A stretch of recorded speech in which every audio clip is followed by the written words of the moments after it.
तो दोस्तों आज के सेक्शन का नाम लिखने वाले हैं रोजी रोटी। क्या लिखने वाले हैं हम? ऑनलाइन वाले भी लिखेंगे सर रोजी रोटी है सर आपकी है। यही एक ऐसा सेक्शन है जिसके ऊपर सीए जैसे महान प्रोफेशन की कमाई चलती है, घर चलता है। अगर ये सेक्शन ना होता तो सीए लोग क्या नहीं कर रहे होते,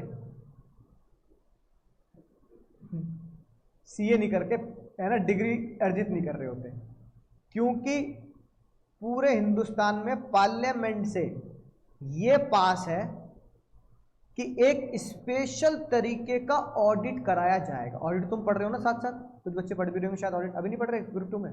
ऑडिट का मतलब क्या होता है ये तो बताओगे, ऑडिट का मतलब क्या होता है? खातों को चेक करना। क्या करना सर? बुक्स ऑफ अकाउंट्स को चेक करना है ना। बुक्स ऑफ अकाउंट्स को क्या करना बाबू लोग? चेक करना। अब पार्लियामेंट में ये बोला कि बुक्स ऑफ अकाउंट्स को जो चेक करेगा अकाउंट्स वाले भैया की क्लास में है ना, लॉ वाले भैया की क्लास में, वो तो चेक करेगा कंपनी सेक्रेटरी वगैरह हो गया मान लो फॉर एग्जाम्पल। एक स्पेशल पावर दी गई सिर्फ और सिर्फ सीए या सीएससीएम में कोई, कि एक ऐसा बंदा ही जो प्रोफेशनल होगा वो एक स्पेशल तरीके का ऑडिट करेगा अपार्ट फ्रॉम कंपनी ऑडिट,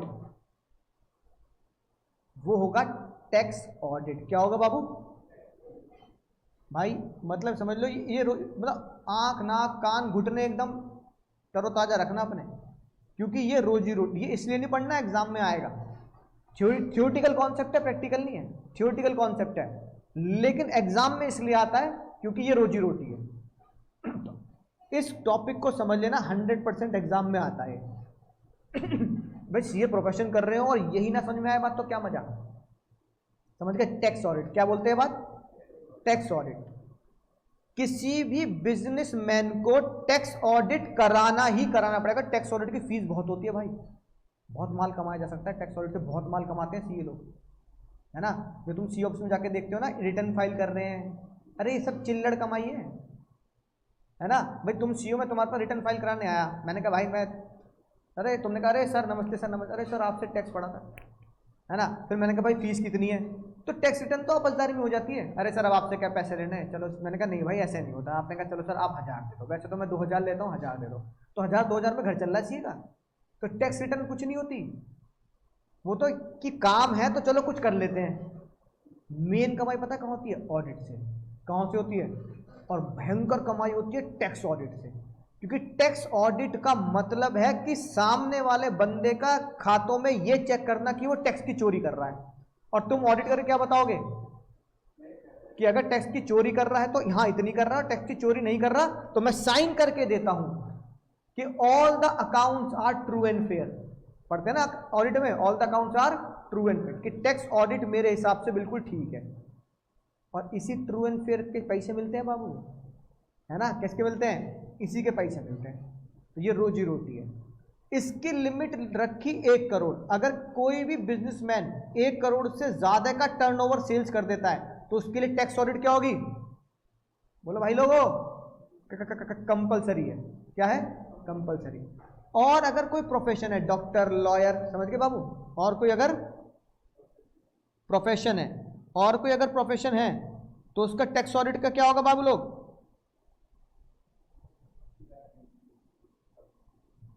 बोलेंगे कितनी लिमिट है? हाँ 50 लाख। कि 50 लाख से ऊपर कूदते उसे क्या कराना पड़ेगा? हाँ टैक्स ऑडिट कराना पड़ेगा।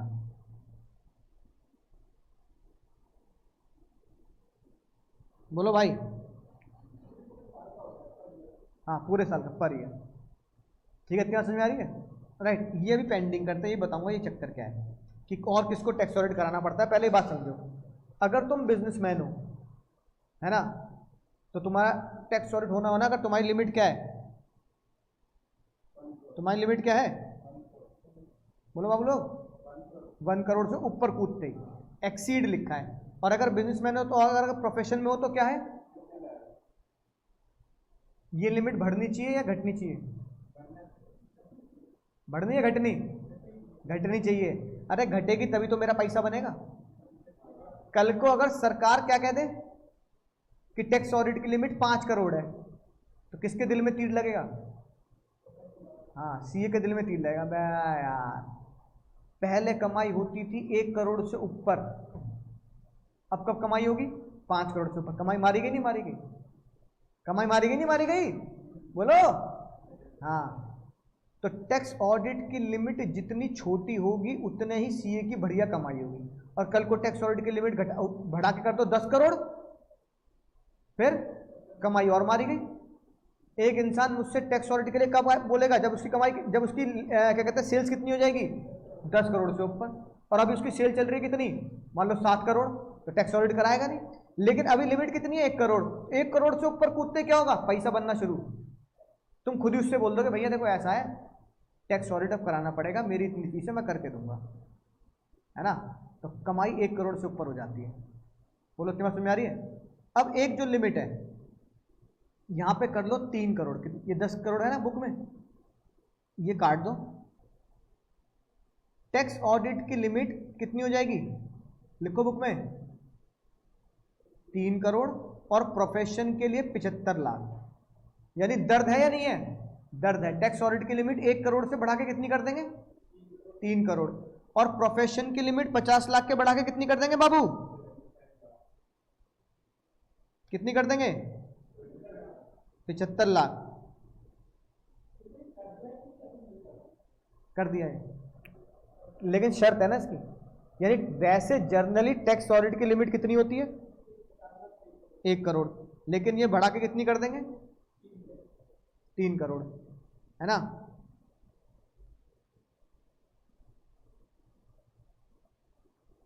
तीन करोड़ कब करेंगे?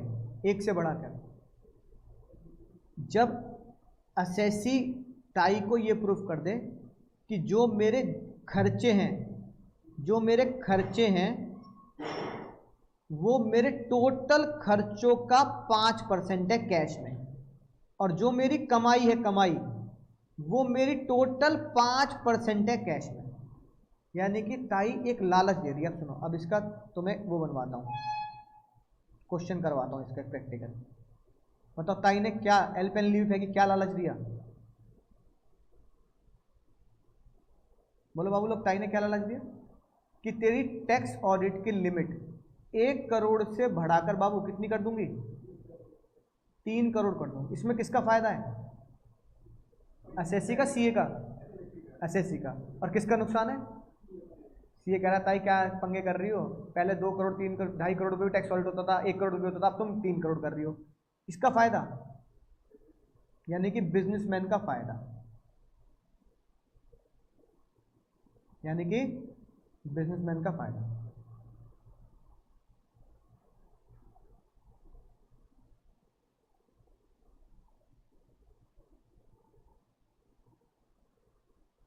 है ना?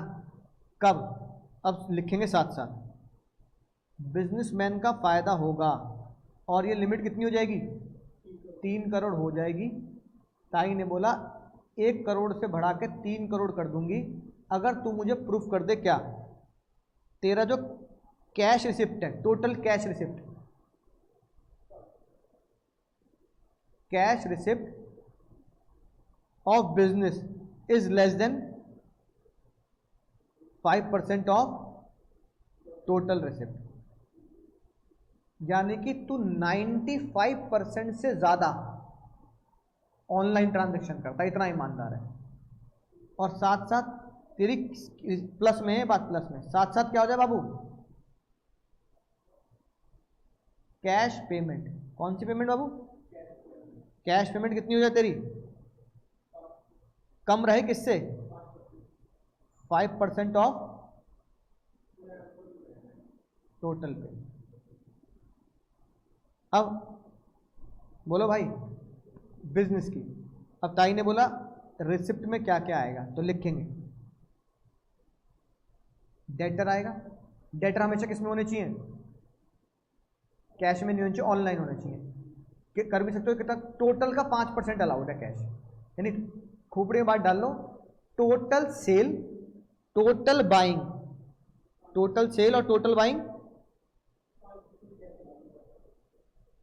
टोटल सेल टोटल बाइंग 5%, तो डेटर आ गया, लोन आ गया, एडवांस फ्रॉम कस्टमर आ गया, है ना। अगर पार्टनरशिप है तो उसका कैपिटल ऑफ पार्टनर आ गया, या सेल ऑफ फिक्स एसेट्स आ गया। इस तरह की अगर कोई भी इन सबको करके पैसा आएगा ना, तो पैसा किस में आना चाहिए? ऑनलाइन आना चाहिए। और कैश आए तो कितना है? 5 से कम। किससे कम? 5 से कम। ऐसी पेमेंट करोगे तो बताओ पेमेंट क्या करोगे? क्रेडिटर को पेमेंट करोगे, लोन को पे करोगे, एडवांस पे कर दोगे किसी, है ना, दुकानदार को, या पार्टनरशिप हो तो पार्टनरशिप में कैपिटल को विड्रॉ करोगे, या फिक्स एसेट्स को क्या करोगे? बाय करूंगा तो ही तो पेमेंट करूंगा। इन सभी केस में मेरी जेब से क्या जाएगा? पैसा जाएगा। तो ये पैसा ऑनलाइन मोड से जाना चाहिए। और अगर कैश से दे रहे हो तो कितना? मतलब अगर तुमने पूरे साल में सेल कर दी 100 करोड़ की, तो भाई सेल करके जो भी कैश ले रहे हो 5 करोड़ से कम लेना। 95% से ज्यादा क्या होनी चाहिए बाबू? ऑनलाइन होनी चाहिए। अगर तुमने ये धर्म कर्म निभा लिया तो तेरा टैक्स ऑडिट की ताई कह रही फीस बचा दूंगी, और तेरा टैक्स ऑडिट 1 करोड़ की जगह कितने पे होगा? अब 3 करोड़ पे होगा। सीए का नुकसान कर दिया।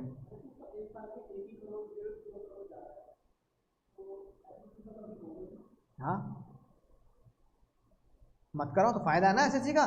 टैक्स ऑडिट की फीस बचेगी, अटरम सटरम कार्रवाई बचेगी। नोट कर लिया। फिर ताई ने बोला इनको मैं कैश रिसिप्ट या कैश पेमेंट नहीं मानती, इसको ऐड मत करना। सर किन को कैश रिसिप्ट कैश पेमेंट नहीं मानती? तुमने बैंक में कैश डिपॉजिट कर दिया, है ना, तो क्या कैश डिपॉजिट करना, कैश विड्रॉ करना क्या बिजनेस का लेन देन मानेंगे? इसलिए ताई ने क्या बोला, इसे मैं क्या करती हूँ, इसे मैं एक्सक्लूड करती हूँ। तुमने क्या किया? आउटस्टैंडिंग क्रेडिटर है, आउटस्टैंडिंग डेटर है, या फिर पैसा ड्यू है। तो जो आउटस्टैंडिंग है क्या कैश मिल गया? नहीं। क्या आउटस्टैंडिंग जो क्रेडिटर है तुमने पैसा दे दिया, तो ये अभी तुम्हारी कोई भी रिसिप्ट नहीं बनी।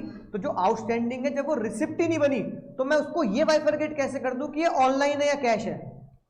तो ताई ने कहा किसे एक्सक्लूड कर देना? इन्हें एक्सक्लूड कर देना। ठीक है, तो लिमिट कितनी हो जाएगी? अगर ये बातें तुमने प्रूफ कर दी तो लिमिट हो जाएगी 3 करोड़, या फिर प्रोफेशन हो तो बाबू लोग 75 लाख। प्रोफेशन हो तो 75 लाख, 50 लाख से 75 लाख, और बिजनेसमैन हो तो 1 करोड़ से। ताई तुम्हें जाल में फंसाना चाह रही है कि सब कुछ ऑनलाइन होना चाहिए, है ना। अब इसका क्वेश्चन लिखवाता हूं तुम्हें, जल्दी करो कॉपी, या फोटो ले लो जल्दी से।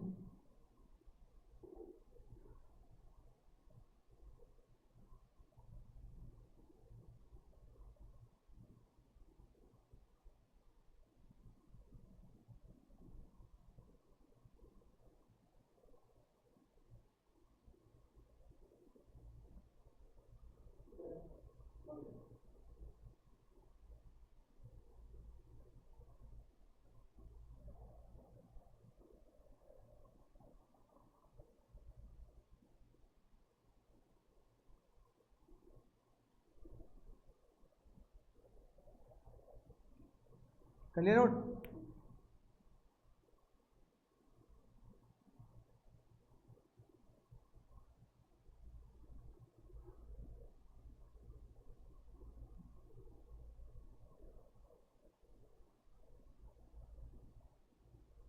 लिखो।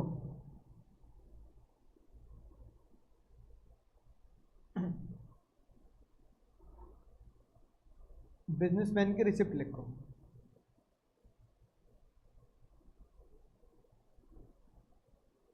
Sale, plant and machinery sale, tax का रिफंड,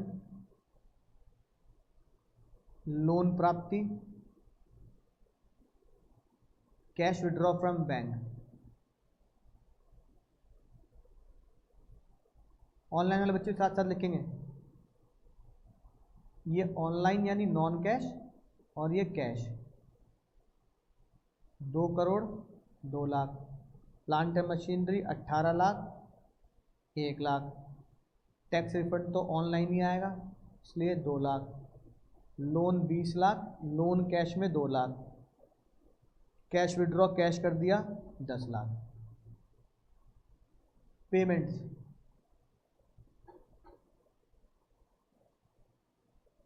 स्टॉक खरीदा, प्लांट एंड मशीनरी परचेज करी, क्रेडिटर को पैसा दिया, लोन रीपे किया, कैश डिपॉजिट किया बैंक में। सेम नॉन कैश और कैश।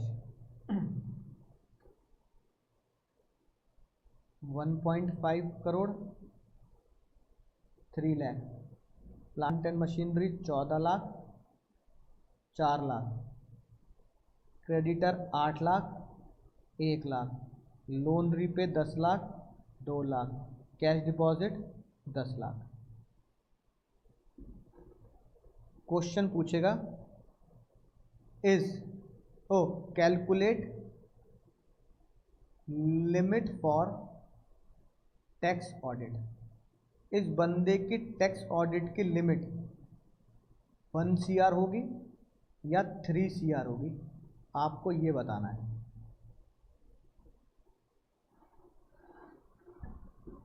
समझ गए भैया क्वेश्चन?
करें सॉल्व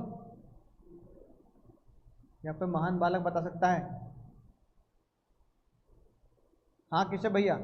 मतलब इनफ्लो और आउटफ्लो 5% से नीचे रहना चाहिए। 5% से नीचे रहना चाहिए बाबू लोग, 5% से नीचे। अब देखो, अब मैं इसे कैसे सॉल्व करूंगा? मुझे एक फॉर्मूला, मैं एक सेल्फ डिजाइन फॉर्मूला जनरेट कर लेता हूं। मैं कह देता हूं कि मुझे इतना पता है, अगर मेरी बाबू कैश रिसिप्ट 5 से नीचे है, 5% से नीचे, तो मैं बच जाऊंगा। तो मैं क्या कर रहा हूं, इसे याद कर लेना। Cash receipt divide by total receipt of business, कह सकता नहीं कह सकता, इनटू 100। जो भी आएगा वो किससे नीचे होना चाहिए? 5 से नीचे। मैंने क्या किया, मैंने जो ताई ने बोला ना, मैंने उसका फॉर्मूला बना लिया। सही बनाया गलत बनाया? सही बनाया। अब मुझे इसमें कैश रिसिप्ट ढूंढनी है, और कैश ढूंढनी है, ये कैश वैलिड है या नहीं है? हाँ, ये भी वैलिड है, ये भी वैलिड है। इसको नहीं लेंगे, क्यों? क्योंकि हमने क्या लिखा था, बैंक से निकालना और बैंक में डालना क्या नहीं होगा, आउटस्टैंडिंग क्रेडिट डेटर नहीं होंगे, ड्यू भी इंक्लूड नहीं होगा। तो हम इसको कैश नहीं मानते। जो मैं बैंक से निकालता हूं, इसे कैश रिसिप्ट, ये बिजनेस की रिसिप्ट थोड़ी है, तो मैं अपने काम के लिए निकाल रहा हूँ, आया तो पहले बैंक में ही है। तो इसका मतलब मेरी टोटल कैश रिसिप्ट कितनी हो गई? 2 + 1 + 2 5। तो मैं कह दूंगा सर मेरी टोटल कैश रिसिप्ट 5 लाख। और मेरी टोटल रिसिप्ट कितनी है बिजनेस की? टोटल करना, सारे जोड़ो, ये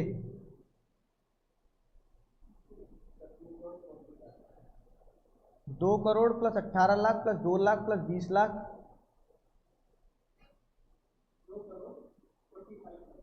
पक्का?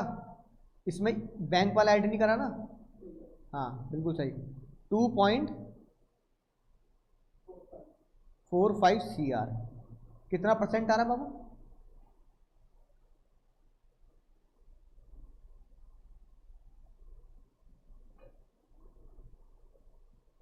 5 लाख डिवाइड बाय 2.45 कलोल,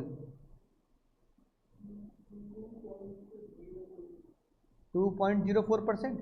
क्या ये 2.04% कैश शिफ्ट हुआ ना? तो ये मेरी कैश की प्राप्ति 2.04 5 से कम है कि नहीं है? It is less then 5%। Yes it is less then 5%। यहां तो मैं 3 करोड़ की तरफ कदम बढ़ा रहा हूं, लेकिन ताई ने बोला भाई एक को देख के खुश मत हो। ओ बेटा जी, ओ बाबू जी, एक को देख के खुश मत हो, अभी दूसरे का भी तो हिसाब किताब कर। ये तो तूने निकाल दिया 2.04%, कोई बात नहीं, बहुत बढ़िया बात है, 3 करोड़ कर दूंगी तेरी लिमिट। दूसरा तो निकाल। तो दूसरे का फॉर्मूला यही सेम बना सकता हूं। क्या formula? Cash payment divide by business की टोटल पेमेंट इनटू 100। तो बताओ कैश पेमेंट में क्या आएगा? ये भी आ जाएगा, ये भी आ जाएगा, ये भी आ जाएगा, ये नहीं आएगा। तो कैश पेमेंट कितनी हो गई? डिवाइड बाय टोटल पेमेंट में बैंक को छोड़ के, आउटस्टैंडिंग को छोड़ के, ड्यू को छोड़ के सारे ऐड कर दो।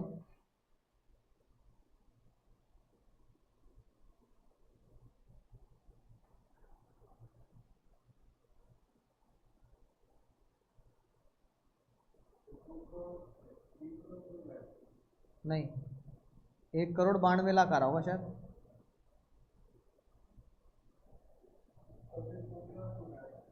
कितना परसेंटेज आ गए?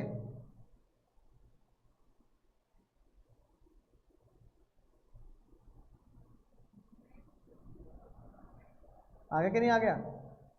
बताओ, हार गए जीत गए? क्या ये 5% से कम है? तो आप बोलोगे 5.2 इज नॉट लेस देन 5%। अबे यार, यानी कि इसमें तो मैं लपेटे में आ रहा था, लेकिन इसमें मैं ऊपर निकल गया। तो दोनों बातें एक साथ पूरी होती तो मेरी टैक्स ऑडिट की लिमिट 3 करोड़ होती, लेकिन अब मेरी टैक्स ऑडिट की लिमिट कितनी होगी? हैं? 1 करोड़। तो आंसर क्या होगा? As cash payment is not less than 5% of total payment, therefore audit limit is। अब 1 करोड़ से ऊपर कूदते ही ऑडिट कराना पड़ेगा। पैसा तैयार रखना, सीए का बाबू पैसा तैयार है। सीए अंकल बहुत खुश कह रहे हैं, चलो भाई बच गए।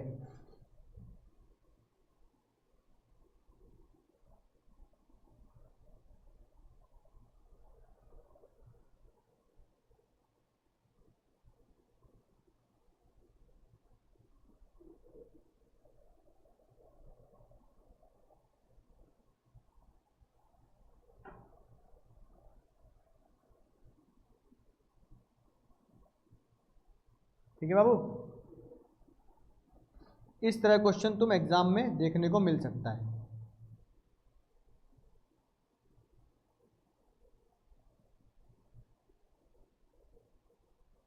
ठीक है, अब एक 3 करोड़ हो गई टैक्स ऑडिट की लिमिट, इसलिए ये वाला पॉइंट 10 करोड़ की लिमिट को घटाकर 3 करोड़ 75 लाख हो गया। सुनना की बात? अगली बात, कौन सेक्शन पढ़ रहे हैं? 44AB। क्या पढ़ रहे हैं सर? 44AB, याद रोज जीरो का सेक्शन 44AB। अगली बात, जब भी तुम टैक्स ऑडिट कराओगे तो तुम्हें रिपोर्ट फाइल करनी पड़ेगी। जो ऑडिट कौन कराएगा? यही तो रोजी रोटी है भाई। सीए साहब से एक ऑडिट रिपोर्ट बनाना, क्या बनवाना? उसको हम प्रैक्टिकल लाइफ में बोलते हैं टैक्स ऑडिट रिपोर्ट। और सीए साहब उस पर साइन करेंगे, तब मैं मानूंगी कि तूने टैक्स की चोरी नहीं की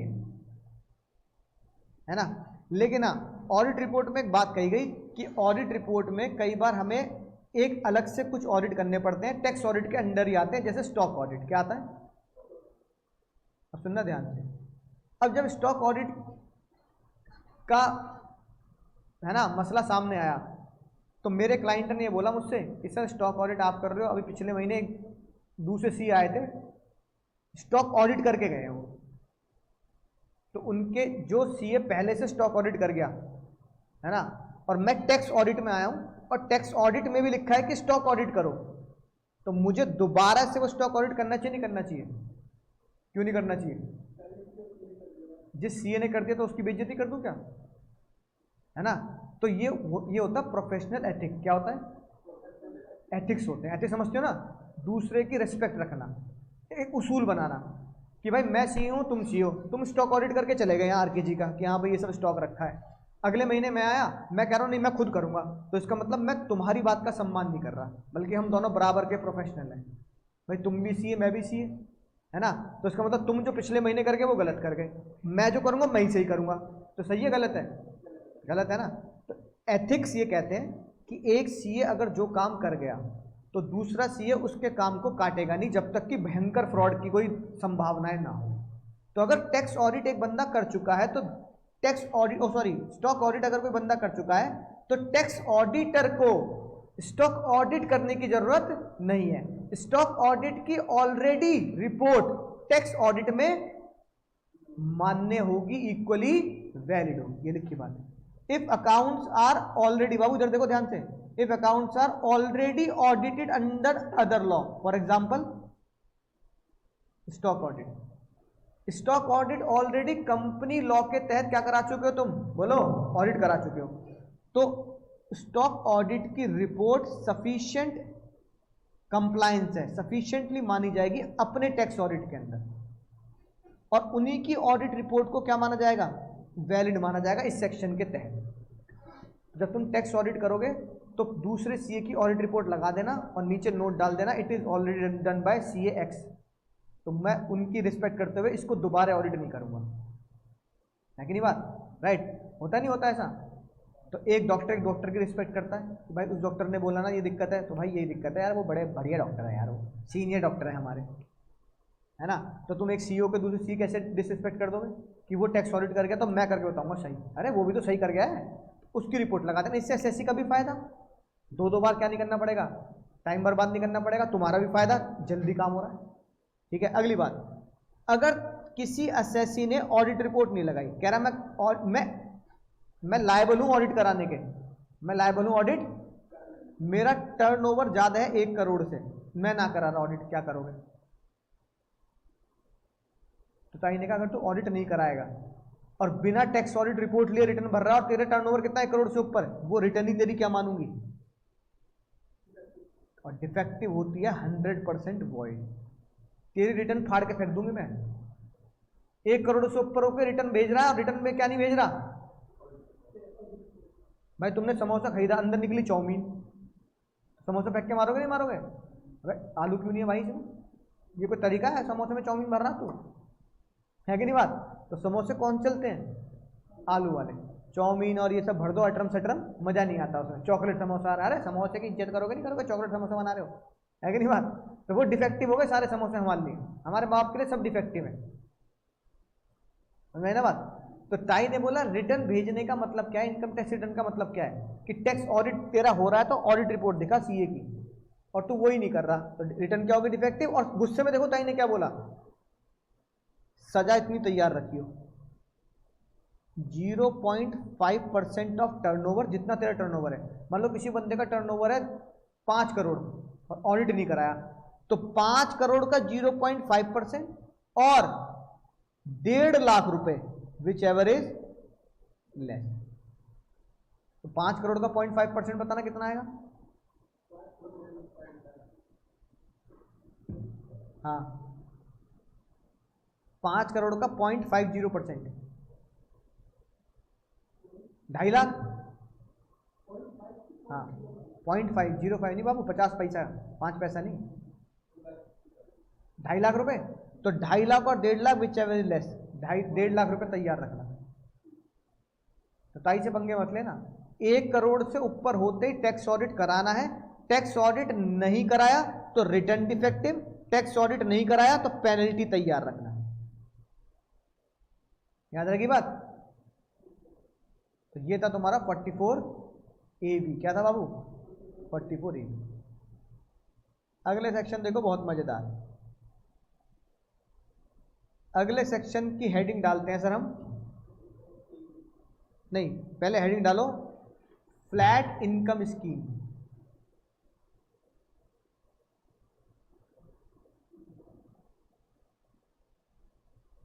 अब बताता हूं ये क्या है। ये स्कीम बनाई गई पता है किसके लिए? साइंस वाले बंदों के लिए, है ना।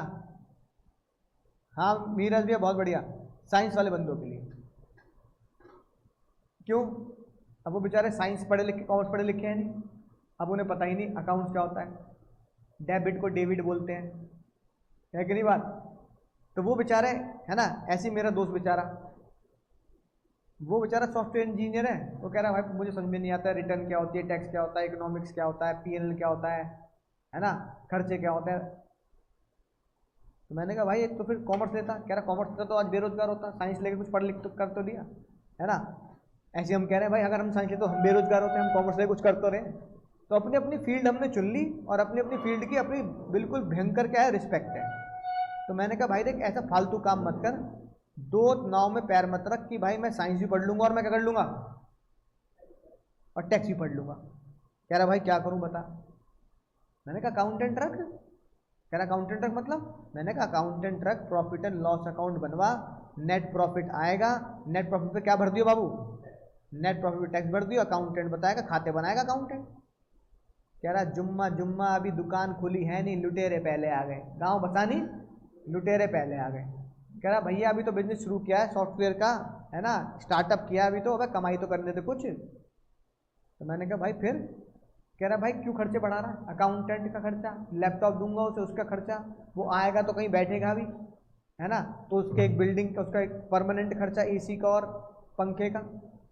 फिर वो कहेगा साहब पूरे दिन बैठा के रखते अकाउंट काम करता, 2 वक्त की चाय पिला दो कम से कम, फिर 70 चाय का खर्चा उसका, फिर दिवाली पे बोनस का खर्चा और साथ में गिफ्ट का खर्चा और होली पे गुजिया का खर्चा। मैंने कहा यार देख भाई एम्प्लॉय रखोगे तो खर्चा तो है ही, अब इतना तो लालच मत करो, एम्प्लॉय रखोगे तो खर्चा तो होगा, एक अकाउंटेंट तो रखना। कह रहा नहीं भाई नहीं यार, आजकल अकाउंटेंट भी कम मिल रहे हैं, कम से कम 25-30 हज़ार रुपये मांगेगा यार, महंगाई इतनी हो रही है। उसने बोला भाई कुछ ऐसा काम कर दे सांप भी मर जाए लाठी भी ना टूटे, यानी अकाउंटेंट भी ना रखना पड़े और टैक्स का जुगाड़ भी हो जाए। मैंने कहा एक सेक्शन है बस तेरे लिए। कह रहा भाई बस उसी सेक्शन में मुझे लपेट दे, तैयार हूँ उस सेक्शन में। मैंने कहा भाई उस सेक्शन का नाम है 44 AD। 44 AD बाबू, 44 AD। सुनना ध्यान से, बहुत खतरनाक बात बोलने जा रहा हूं मैं तुम्हें। साइंस वालों के मतलब मजा जाएगा साइंस वालों को। साइंस वाले कहने लगे जल्दी बता भाई, टैक्स का जुगाड़ भी हो जाएगा और अकाउंटेंट भी पैसे बचेंगे। मैंने कहा हाँ। मैंने कहा भाई 44 AD में ताई ने तुम जैसे लोगों के, देखो अब ताई को तुम धन्यवाद जोड़ दे देना ट्विटर पे, है ना, साइंस वाले हुई ट्विटर चलाती है, धन्यवाद दे देना। ताई ने बोला अगर तेरा टर्नओवर कितना है, मैक्स 2 करोड़ है, कितना 2 करोड़, अकाउंटेंट मत रख, खर्चे पानी सब भूल जा और अपनी इनकम मान ले 8%। कितनी मान ले? लेकिन टर्नओवर 2 करोड़ से ऊपर नहीं होना चाहिए, 8%। तो ना पीएनएल बनाना, ना बैलेंस शीट बनानी, ना फंड फ्लो, ना कैश फ्लो, सब खत्म। ताई कह रही है तेरा टर्नओवर 2 करोड़, 2 करोड़ का 8% बोलना बाबू 16 लाख, तो तेरा नेट प्रॉफिट में मान रही हूं, मान लिया, मान लिया, और 16 लाख पर क्या दे दे, अब टैक्स दे दे, तू अपने रास्ते में अपने रास्ते। मैं तेरे से पूछ ही नहीं तेरे खर्चे कितने हैं, तेरी एक्चुअल इनकम कितनी है, मैंने मान लिया 8%। कम मानी है ज्यादा मानी है? कम है ज्यादा है? ऑनलाइन वाले से पूछते हैं भाई, ऑनलाइन वालों को क्या लगता है भाई, 8 ताई का ये मान लेना 8% कम है ज्यादा है?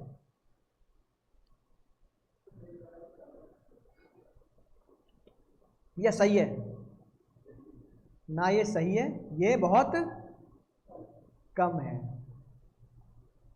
बहुत कम है बाबू। हाँ रशीद भाई बिल्कुल सही कह रहे हैं सर, बहुत कम है ये, बहुत कम है। पता है क्यों?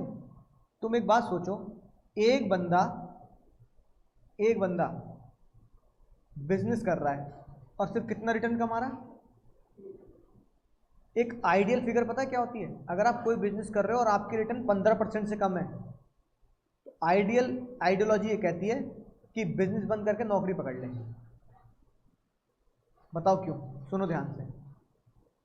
तुमने पूरी मेहनत करके मान लो 1 करोड़ की सेल कर दी, छोड़ो टैक्स ऑडिट की बात है, कितनी करोड़ की सेल कर दी?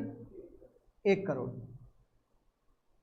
और तुम कह रहे हो कि मैं 8% कमाता हूं। कितना कमाता हूं? 8 लाख। कितने कमा रहा हूं? महीने कितना हो गया? 60,000 रुपये। कितने हो गए? जिसमें सैटरडे संडे छुट्टी नहीं। घर में पापा मम्मी जॉब कर रहे हैं या बिजनेस कर रहे हैं? जॉब कर रहे हैं या बिजनेस करते हैं? पापा जॉब करते हैं। लेकिन आस पड़ोस दुकानदार देखा है? आस पड़ोस में दुकानदार तो देखा होगा ना, संडे को खोलता दुकान? नहीं खोलता। तो संडे मारा गया, सैटरडे मारा गया। एक दुकानदार दुकान कब बंद करता है? कभी बंद नहीं करता बेचारा।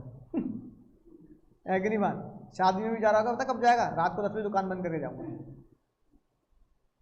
सैटरडे संडे मेहनत करके भी, वीक 7 दिन मेहनत करके भी तू कितने रुपए कमा रहा? 60,000 रुपये महीना, है ना? इससे बड़े बढ़िया कंपनी ज्वाइन कर ले, अगर तेरी एजुकेशन ठीक है तो 60-70 हज़ार रुपये महीना तुझे ऐसे मिल जाएंगे। और सैटरडे संडे क्या मिलेगी? छुट्टी मिलेगी। होली दिवाली भी क्या मिलेगी? छुट्टी मिलेगी। है कि नहीं बात? मिलेगी नहीं मिलेगी? तो कम से कम जीवन शनिवार इतवार तो जी पाएगा, है ना? 8% कमा रहा है तो बंद कर दे। तो आइडियोलॉजी कहती है 15 से ऊपर कमाना चाहिए तो मेहनत करने का मजा है। और ताई ने सोने पे सुहागा और दिया। अगर तू ऑनलाइन करता है सारे काम, क्या करता है, तो तेरा मैं इनकम 8% नहीं 6% मानूंगी। यानी तू 12 लाख में तेरी इनकम मानती हूं, 12 लाख पे टैक्स दे दे। मुझे बस ये बता दियो कि तू सारा काम क्या करता है? ऑनलाइन करता है। ले और मजे ले ले। कितना बड़ा दिल है ताई का, है कि नहीं बात? बोलो। ऐसा करते क्या माना ताई ने? सारे खर्चे अलाउ, ना तेरे को अकाउंटेंट रखना, तेरी मेरी फिक्स डील है। तेरी 2 करोड़ से नीचे 2 करोड़ तक की कमाई मतलब सेल, तेरी 2 करोड़ तक का टर्नओवर, 8% तेरी कमाई, बात खत्म। तू नेट प्रॉफिट कितना मान ले? बोल, 8 या 6, और टैक्स दे दे। अब बताओ टैक्स, अगर तुम इंडिविजुअल हो बाबू, अगर तुम इंडिविजुअल हो तो इस 12 लाख पर स्लैब से ही तो टैक्स दोगे, स्लैब से तो दोगे, है ना? या तो नया 3 का पहाड़, या पुराना 5, 2.5, 5, 10, तो टैक्स तो कम ही आ रहा है कि नहीं बात? तो मेहरबानी है या नहीं है? या तुम्हें नहीं लगता मेहरबानी है? अरे बहुत बड़ी मेहरबानी है। अकाउंटेंट बचा और तुम कमाते हो कितना? 15 से 20%, लेकिन ताई मान कितना रही है? 8%। तो टैक्स भी तो आधा आधा कर दिया तुम्हारा, तुम्हारी कमाई कम मान रही है ताई। और अगर भाई खुदा ना खास्ता गलती से फूड बिजनेस हो और चल पड़े, है ना, तो कमाई क्या होती है? 40 से 50% की, है ना? इतना मार्जिन होता है, 50-60% का मार्जिन होता है फूड में। अरे इतनी सी दाल मखनी होती है जो 40-50 रुपए की होती है, और 250-250 रुपए की बेचते हैं वो, है ना, बाउल में रख के। मार्जिन आ रहा है नहीं आ रहा? है कि नहीं बात? तो बताओ। अब दोस्त तो खुश होगा 4480 वाला। अब एक और दोस्त डॉक्टर साहब, वो कह रहे हैं ताई ये तो बड़ी नाइंसाफी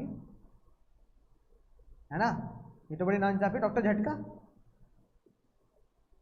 कह रहे हैं, भीम देखा ना तुमने, ओ मोटू पतलू, डॉक्टर झटका कह रहे हैं सर ये बड़ी नाइंसाफी है, मतलब सारे काम बिजनेसमैन के लिए, प्रोफेशन के लिए कुछ भी नहीं। अब ताई का दिल इतना बड़ा है, ताई ने कहा यार, एक बिजनेसमैन आया था उसने लपेट लूट लिया, अब प्रोफेशन आया, तो प्रोफेशन वालों के लिए बोला अगर तुम्हारा टर्नओवर प्रोफेशन का 50 लाख है, कितना बाबू, तो मैं तुम्हारा नेट प्रॉफिट मान लूंगी 50%। कितना, जो भी तुम्हारा टर्नओवर है उसका 50%, और ऊपर सारे खर्चे डीम्ड अलाउड, ना तुम्हारी ना मेरी। मान लो अगर किसी डॉक्टर साहब का टर्नओवर आ रहा है 40 लाख, कितना आ रहा है, तो उनका नेट प्रॉफिट कितना माना जाएगा, 20 लाख, और 20 लाख पे क्या भर देना, टैक्स भर देना। सही है या कम है, ये भी कम है ना। अरे कोई डॉक्टर 50 लाख रुपए की फीस ले रहा है पेशेंट का इलाज करके, उसका खर्चा ही क्या बताना जरा। एक 10 बाई 10 का क्लिनिक होता है बस, उसमें पर्चे बना दो डॉक्टर साहब, है ना। छोटा सा क्लिनिक होगा, 1000 रुपये डॉक्टर साहब क्या ले रहे होंगे, फीस ले रहे होंगे, और पूरे साल पेशेंट को लपेट रहे होंगे। एक 10 बाई 10 के क्लिनिक, अच्छा मान लो इतना ही बड़ा रूम है, मान लो इसमें जितने रूम में तुम बैठे हो, है ना, मैं डॉक्टर हूँ, यहाँ पेशेंट बैठे हैं, दरवाजा खोलना, अंदर आना, मैं हिसाब लिख दूंगा, तो बताना कितना बिल चला जाएगा। 50 लाख में से 10% मान लूँ, 5 लाख का बिजली का बिल चला गया। एक कंपाउंडर का रखा है 20,000 रुपये महीना पे, 2.5-3 लाख मान लेते चलो, उसके कितने हो गए, 8 लाख, है ना। और 2 लाख का ये छोट मोट रिपेयर मेंटेनेंस, कि भैया कल को कुर्सी नहीं लानी है, कल को कुछ लाना है साल में, बस। एक कंपाउंडर जो बाहर पर्ची बनाएगा और मुझे पेशेंट को भेजेगा, है ना, और एसी का बिल, वो भी गर्मियों में, सर्दियों में वो भी नहीं लगेगा। तो डॉक्टर साहब का खर्चा कुछ भी नहीं है, सिर्फ किसका खर्चा है, दिमाग का। प्रोफेशन का यही मजा होता है। अच्छा कुछ सोचो ना, मैं तुम्हें पढ़ा रहा हूँ, है ना, मैं टैक्स पढ़ा रहा हूँ, अकाउंट्स पढ़ रहे हैं, कॉस्ट पढ़ रहे हो तुम, लॉ वाले सर लॉ पढ़ा रहे हैं, ठीक है। खर्चा क्या है अपना, बस ये किराए की बिल्डिंग और एसी, ये तो खर्चा है। मतलब जेब से कोई प्रोडक्ट थोड़ी निकल के जा रहा था, सिर्फ क्या जा रहा है, नॉलेज जा रही है। तो प्रोफेशन का मार्जिन हमेशा ज़्यादा होता है, और बिजनेसमैन का मार्जिन हमेशा कम होता है। बिजनेसमैन का मार्जिन कम क्यों होता है, क्योंकि वो सामान देता है, प्रोफेशन सामान देता कहता है, सर्विस देता है। तो इसलिए प्रोफेशन की कमाई, तुम सीए बन के ज़्यादा कमा सकते हो बजाय किसी हलवाई के या रेस्टोरेंट के। रीजन भी, रेस्टोरेंट का फिक्स कॉस्ट का भी खर्चा, तुम्हारा कोई खर्चा ही नहीं है ना। तुम्हारा रेस्टोरेंट चल सकता है बड़ी जगह पर, और तुम्हारा एक चल सकता है छोटे से केबिन में भी। सीए साहब है, क्या दिक्कत है कि नहीं बात। तो इसलिए 50% बिल्कुल क्या है, सही है। तो कायदे में देखो तो 50 लाख की सेल है, खर्चा 10 लाख का हो रहा है, तो एक सीए साहब का, डॉक्टर का प्रॉफिट कितना, 40 लाख का। ताई मानी कितना रही है, 25 लाख। ताई कह रही मैं ज्यादा काम मान रही हूँ, तो डॉक्टर साहब खर्चा बता दो ना अपना, है कि नहीं बात। एक मेरे घर के पास डॉक्टर है, डॉक्टर ओमवीर, गाजियाबाद के सबसे मशहूर डॉक्टर है, पता 2000 रुपये फीस लेते हैं वो, अमीरों के डॉक्टर कहा जाता है उन्हें। ईएनटी है, कान में उंगली घुमा देंगे, निकाल 2000, नाक में दिक्कत है ऊपर, नाक में उंगली घुमा दे, नाक में उंगली घुमाने के 2000 रुपये है कि नहीं बात, समझ रहे ना। चलो तो मजाक में समझ गए ना। ईएनटी डॉक्टर इतने बड़े फेमस कि अगर किसी कान में दिक्कत है, नाक में दिक्कत है ना, 2000 रुपये पहले बाहर जमा करने पड़ेंगे कंपाउंडर पे, तब अंदर जाओगे। लेकिन भाई डॉक्टर बहुत बड़े, एक ही पर्चे में 5 दिन की गोली में बड़े से बड़ा इलाज कर देते, तो लोग देते भी हैं। अब खर्चा बताना उनका कुछ भी नहीं, एक छोटा सा केबिन है, 20 जनों के लिए बैठने के लिए बेंच है, और एक कंपाउंडर है बस। जहां बैठने के लिए है वहां पे एसी लग रहा है ताकि पेशेंट परेशान ना हो, और जहां खुद बैठे हैं वहां एसी लग रहा है, 2 एसी, और लोग लाइन लगा के बैठे रहते हैं। डॉक्टर साहब मेरा नंबर लिख देना, कितने बजे आ जाऊँ, इतने बजे आ जाना, और 2000 रुपये फीस। समझ रहे हो, समझ गए। अब कुछ भी खर्चा नहीं है बिजली का और कंपाउंडर का, फीस इतनी ज़्यादा है, तो ये भी क्या है, सही है। याद हो जाएंगे। तो डॉक्टर साहब अपनी अदाएं दिखाते, सेक्शन बना 44ADA। बाबू क्या बना, 44ADA। बोलो समझ गए सर, क्या बात याद आई। अगर कोई बंदा फ्लैट इनकम स्कीम में जाना चाहता है तो अपने टर्नओवर का चुपचाप आंख मीचकर 8% क्या मान ले, प्रॉफिट मान ले। और अगर कोई प्रोफेशन है तो अपने टर्नओवर जो 50 लाख से नीचे होना चाहिए, 50 लाख, वो 50% क्या मान ले। अब एक बालक कह रहा है सर मेरा टर्नओवर 2 करोड़ से ऊपर है, अब what if turnover exceed 2 crore, अब क्या करूं, तो फिर कहां जाऊं। अब 44 AD लगेगा नहीं, तो फिर कहाँ जाऊं? हाँ अब जाओ तुम 44 AB टैक्स ऑडिट करा, समझ में आई ना बात? तो अब कहाँ जाऊं? 44 AA में किताब बना प्लस 44 AB में टैक्स ऑडिट करा। अभी बताऊंगा, एक चीज बताऊंगा, बहुत ही गजब की बात बताऊंगा, तो चिंता मत करो। ऐसी प्रोफेशन अंकल जी कह रहे हैं, डॉक्टर साहब कह रहे हैं कि मेरा टर्नओवर है 51 लाख। क्वेश्चन समझो ध्यान से, टर्नओवर इज 51 लाख, क्या करूं बाबू? 44 ADA का रास्ता बंद, कहां जाओ? 44 AA में जाओ, किताब बनाओ, और 44 AB में क्या कराओ? टैक्स ऑडिट कराओ। फ्लैट इनकम का मजा तभी मिलेगा जब टर्नओवर क्या हो?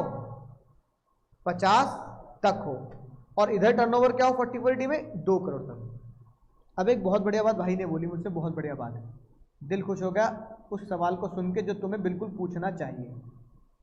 सर 44 AB बोलता है, सुनना ध्यान से, 44 AB बोलता है टैक्स ऑडिट कराऊंगा 1 करोड़ पार होते ही, और आपने अभी बता दिया 44 AD बोलता है कि 2 करोड़ तक का तेरा टर्नओवर होगा तो कोई टैक्स ऑडिट की जरूरत नहीं है, कोई खाते की जरूरत नहीं है, फ्लैट इनकम। यानी कि इन दोनों का कॉमन सेक्शन क्या कहता है? No tax audit.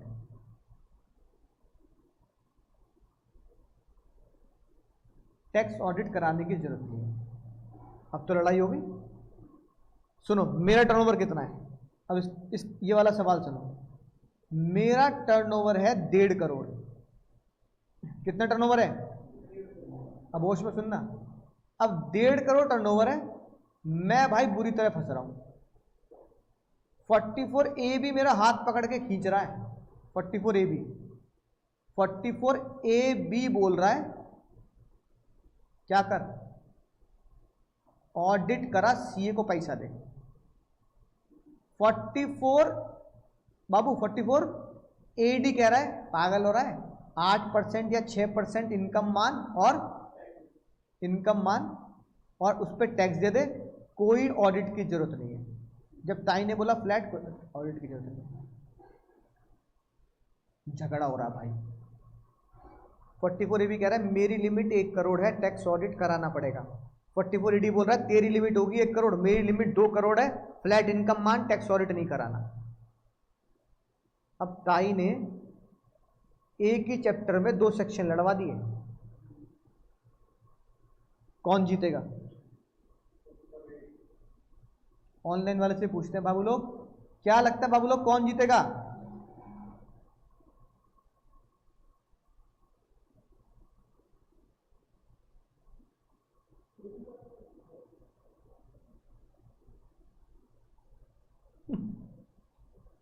कौन जीतेगा? AD win. तो ताई ने बोला 44 AD is for the benefit of the assessee. तो तुम मेरे पे कभी इल्जाम मत लगाया करो कि मैं सिर्फ खून चूसने के लिए और पैसा चूसने के लिए बैठी हूँ तुमसे, मैं तुम्हारे फायदे के लिए भी बैठी हूँ। तो आंसर क्या हुआ? 44 AD विन, यानी 44 AD प्रिवेल ओवर 44 AB, यानी कि ये लगेगा ये नहीं लगेगा। यानी अगर तुम्हारा टर्नओवर 2 करोड़ से नीचे है और 44 AB कुछ भी कहता हो, आप 8% इनकम मानो, 6% इनकम मानो, और उस इनकम को निकाल के टैक्स भर दो, कोई टैक्स ऑडिट नहीं कराना, कोई खाते नहीं बनाने, नो खाते नो ऑडिट, नो खाते नो ऑडिट, मौज लो, मजे करो बाबू लोग, नो खाते नो ऑडिट। नोट कर लिया? बोलो भाई। तो ये तुम्हारे 2 सेक्शन लिंक हो गए 44 AB के साथ। पता है 44 इसमें 44 अदा में कोई दिक्कत नहीं है, बताओ क्यों? क्योंकि 44 AA ने कितनी लिमिट बताई टैक्स ऑडिट की? 44 AB ने 50 लाख, और यहां भी अदा की लिमिट कितनी है? 50 लाख। यहां झगड़ा नहीं है, यहां झगड़ा ही नहीं है, क्योंकि 44 AB क्या बोलता है? 44 AB बोलता है टैक्स ऑडिट कराना 50 लाख से ऊपर, तो और 44 AD अदा ने लिमिट कितनी बनाई है 50 लाख, तो 50 लाख से ऊपर होती ऑटोमेटिक AB लग जाएगा। तो यहां सिंपल है मामला कि भाई 50 लाख तक 44 अदा, 50 लाख से ऊपर 44 AB। झगड़ा कराया ताई ने 44 AB और 44 AD में, क्योंकि AB की लिमिट थी 1 करोड़ और AD की लिमिट थी 2 करोड़। AB कहता है 1 करोड़ से ऊपर होकर टैक्स ऑडिट करा, AD बोलता है 2 करोड़ तक में तुझे टैक्स ऑडिट नहीं कराना। झगड़ रहे दोनों, उसमें जिता दिया AD को। किसमें जिता दिया? AD को जिता दिया।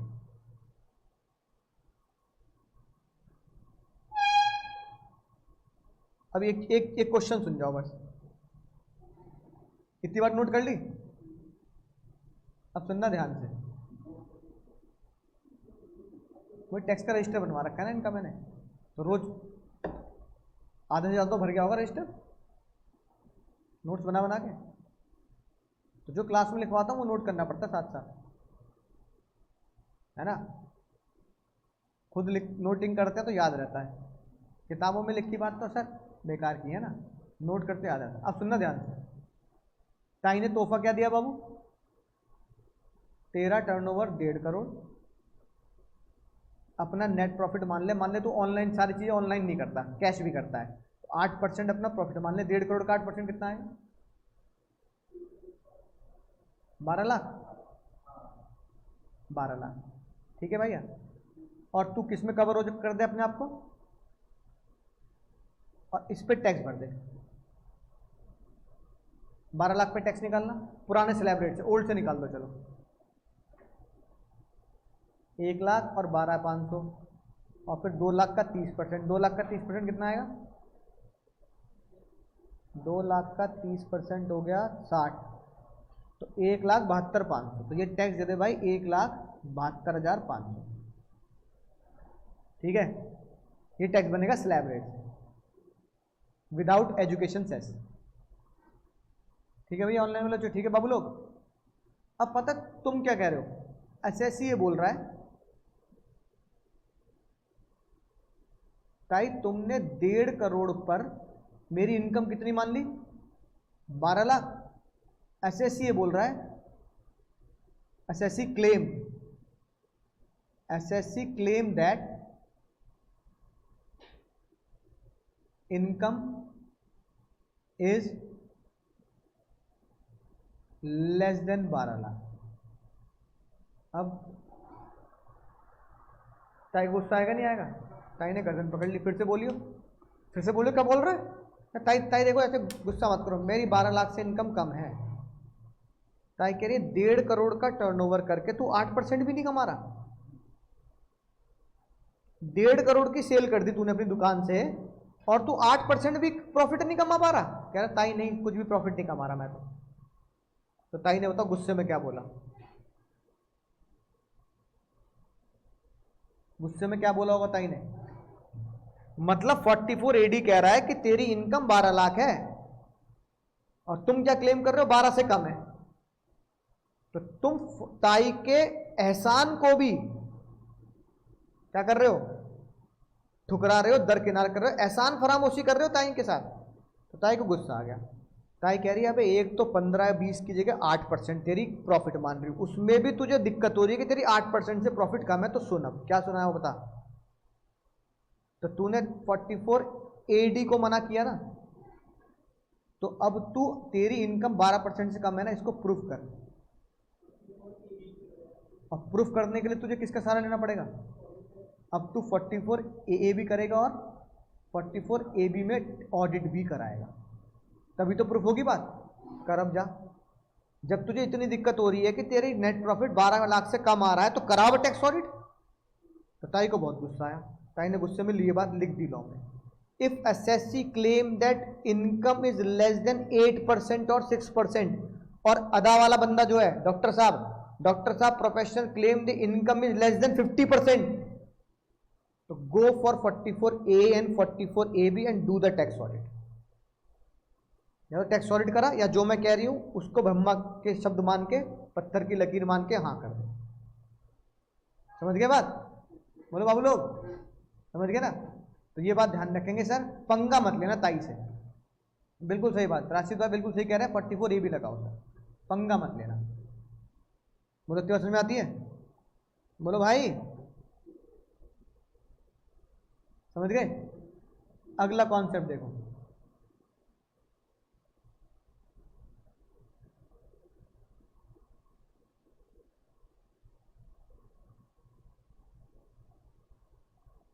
अब एक बंदा कह रहा है 44 एडी में, मान लो फॉर एग्जांपल कि ताई मैंने मान लिया कि मेरा नेट प्रॉफिट 12 लाख है, क्योंकि मेरी सेल्स कितनी है, सेल्स कितनी है,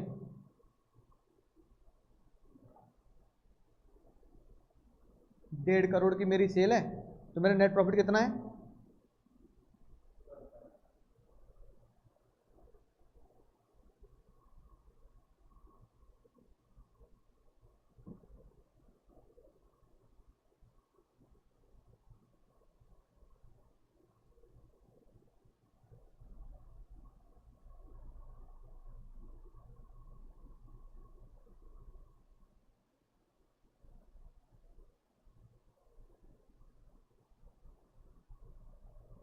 है ना?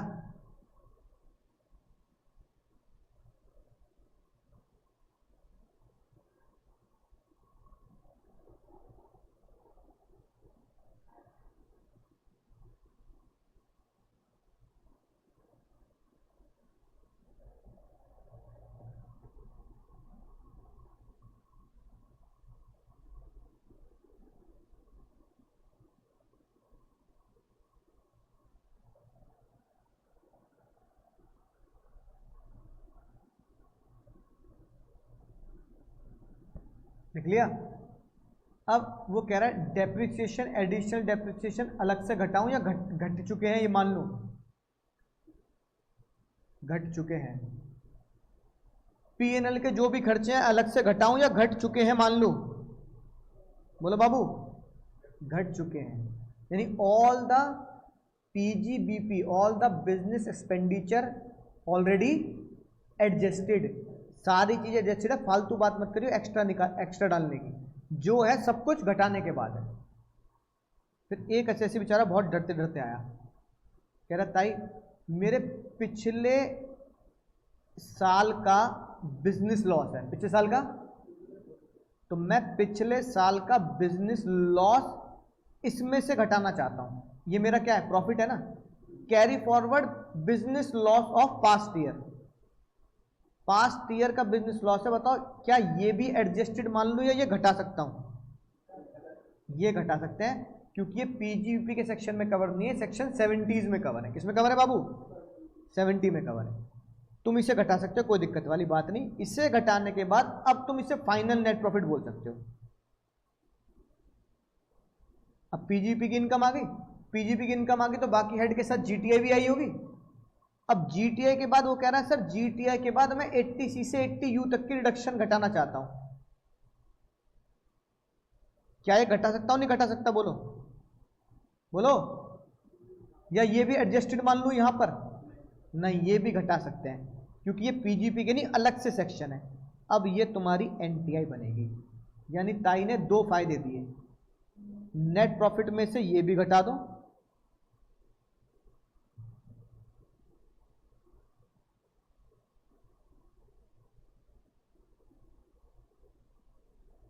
और नेट प्रॉफिट में से ये भी घटा दो।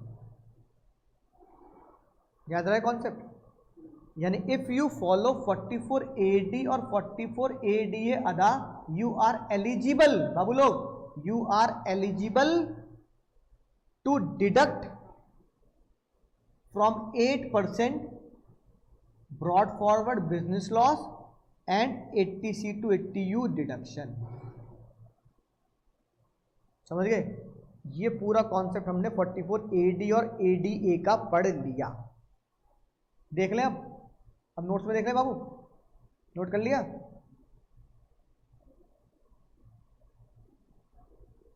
तो ये भी अलाउ है और ये भी अलाउ है घटाना, लेकिन डेप्रिसिएशन, एडिशनल डेप्रिसिएशन है ना, या अनएब्जॉर्ब डेप्रिसिएशन, ये सब पीजीवीपी के सेक्शन है ना, पीजीवीपी के सेक्शन डीम्ड अलाउड माने जाते हैं, उन्हें नहीं घटा पाओगे आप। पढ़ ले अब। अब जो मैंने सिखाया वो सारी बातें इसमें लिखी है, ध्यान से देखो। ए ही छोड़ो, अभी एडी देखो। एडी में टर्नओवर 2 करोड़ तक, नेट प्रॉफिट कितना मान लेगी ताई? 8 या 6, है ना। ये किसके लिए, ये स्कीम किसके लिए? इंडिविजुअल एचयूएफ के लिए और फर्म के लिए, एलएलपी के लिए नहीं है और कंपनीज के लिए नहीं है। यानी कंपनी और एलएलपी 44 एडी की फ्लैट इनकम का मजा नहीं ले सकते। 44 एडीए में आ जाओ, है ना। जो प्रोफेशन 44 डबल ए में पढ़े थे हमने, डॉक्टर, लॉयर, आर्किटेक्ट, ये वो सारे प्रोफेशन आते हैं। इसमें आपकी टोटल टर्नओवर कितना होना चाहिए? 50 लाख। ये किसके लिए? रेजिडेंट इंडिविजुअल फर्म, एलएलपी के लिए नहीं है। और तुम्हारी कमाई कितनी मानी जाएगी बाबू? ये तो लिखवाया तो मैंने 50%। फिर ये खतरनाक बात, डेप्रिसिएशन, बिजनेस का रेंट, सैलरी, ये तुम्हारा क्या कहते हैं, बिजली का खर्चा, सब कुछ क्या माना गया? Deemed allowed. क्या मैं इसमें से कोई डेप्रिसिएशन घटा पाऊंगा? नहीं। क्या लॉस घटा पाऊंगा? यस, है ना, लॉस घटा पाऊंगा। क्या अगर मैं 44 एडी और 44 एबी में आ रहा हूं तो क्या मुझे ऑडिट कराना है 44 एबी के तहत? No audit. अरे जब फ्लैट इनकम मान ली तो ऑडिट क्यों कराऊंगा? कोई ऑडिट नहीं कराना। क्या खाते बनाने हैं? नहीं भाई, कोई खाते नहीं बनाने। डिडक्शन मिल जाएगी? मिल जाएगी। तो यही तो पढ़ा है मैंने तुम्हें। लॉस कैरी फॉरवर्ड करके एडजस्ट कर सकते हो, डिडक्शन मिल जाएगी। क्या बाबू खाते बनाने हैं? कोई खाते नहीं बनाने। क्या ऑडिट कराना है? कोई ऑडिट नहीं कराना। फ्लैट इनकम का मतलब है ना ऑडिट ना खाते। तू बस नेट प्रॉफिट इतना मान और टैक्स भर दे। तू बस नेट प्रॉफिट मान ले 8%, खेल खत्म कर। इससे बढ़िया स्कीम क्या है? पूरा पीजीपी चैप्टर लगेगा ही तुम्हारे ऊपर। तुम किसमें कुदा दो अपने आप को? 44 एडी में और 44 अट्ठा में। फिर सर बीच में ये सब बातें आपने बता दी, बहुत बढ़िया बढ़िया, मजा भी आ गया, है ना। सर ये और बता दो, ये बीच में छूट गया बाबू हमारा प्यारा सा 44 ए। 44 ए लगता है only and only truck business पर। किसके ऊपर सर? और वो भी लिमिट कितनी? 10। यानी अगर तुम ट्रक कंपनी हो तो तुम्हारे पास कितने ट्रक होने चाहिए? अगर तुम्हारे पास मैक्सिमम 10 ट्रक हैं, कितने ट्रक हैं जल्दी बताओ? अगर तुम्हारे पास मैक्सिमम 10 ट्रक हैं तो ताई, अब सुनना ध्यान से, बहुत इंपॉर्टेंट बात, जो बच्चे इसमें एग्जाम में गलती कर देते हैं। ताई ने बोला ट्रकों को मैं 2 पार्ट में ब्रेक करती हूं। एक होते हैं हैवी ट्रक। हैवी ट्रक समझते हो? जिसके बहुत सारे पहिए नहीं होते, 12-12, 18-18, मतलब जिसे मुड़ने में भी भाई कई, है ना, समझ रहे हो, वैसे ट्रक। एक होते हैं लाइट, हल्के ट्रक।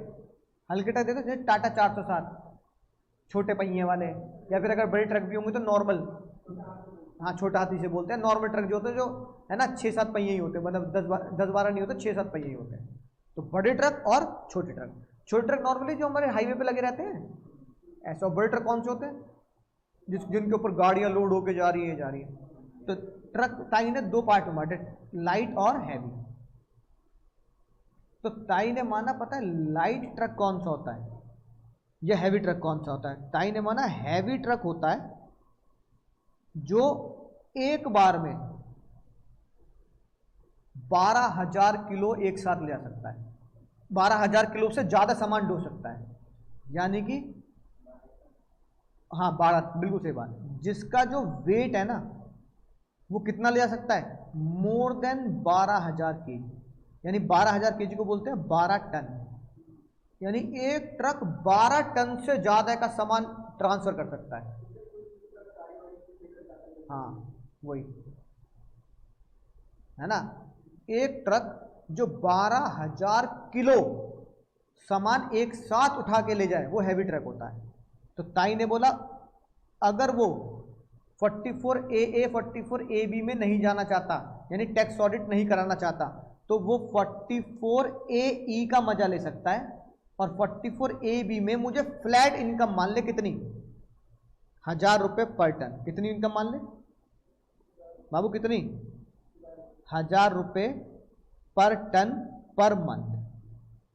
समझ गए? यानी जैसे 12 महीने हैं और तुम्हारा बिजनेस चल रहा है और तुम्हारा ट्रक 12 टन से, मान लो तुम्हारा ट्रक 15 टन ले जा सकता है, कितना ले सकता है 15 टन, तो तुम बोलोगे 1000 रुपये पर टन, तो 1000 रुपया और मेरा ट्रक 15 टन का सामान ले जा सकता है, इनटू मैं 12 महीने ट्रक चला रहा हूं, तो मेरा नेट प्रॉफिट कितना मान रही है ताई? 1,80,000 तूने नेट प्रॉफिट कमा लिया। एक ट्रक वाला कह रहा है मैं तो 20 टन ले जा सकता हूं, तो 1000 रुपये इंटू 20 इंटू 12 कर दियो भाई, और कुछ भी खाते नहीं बनाने, ना टैक्स ऑडिट कराना, बात करना। फिर हमने बोला ताई अगर हल्का ट्रक है, छोटा हाथी टाइप है ना, यानी हल्का ट्रक कौन हो गया? जिसका वेट कितना है? Weight is less than 12,000 kg, तो वो हल्का ट्रक ही तो माना जब ताई ने। जब ताई ने हैवी ट्रक का वजन बता दिया तो उसका उल्टा क्या बन गया? हल्का ट्रक। तो हल्के ट्रक में ताई ने टन 1 नहीं गिने, हल्के ट्रक में ताई ने बोला टन 1 छोड़, 7500 रुपये, 7500 रुपये पर मंथ तेरा नेट प्रॉफिट, बात खत्म। लेकिन ट्रक कितनी होनी चाहिए मैक्सिमम बाबू? 10, है ना। मान लो अगर किसी के पास 8 ट्रक है, कितने ट्रक हैं? 8, और 8 के 8 हल्के हैं, तो आप बोलोगे 8 ट्रक इंटू 7500 रुपये पर महीना की इनकम इंटू 12 महीने मैंने ट्रक चलाए, तो 8 इंटू 7500 इंटू 12, 7,20,000 मैं तेरा नेट प्रॉफिट मान लूंगी।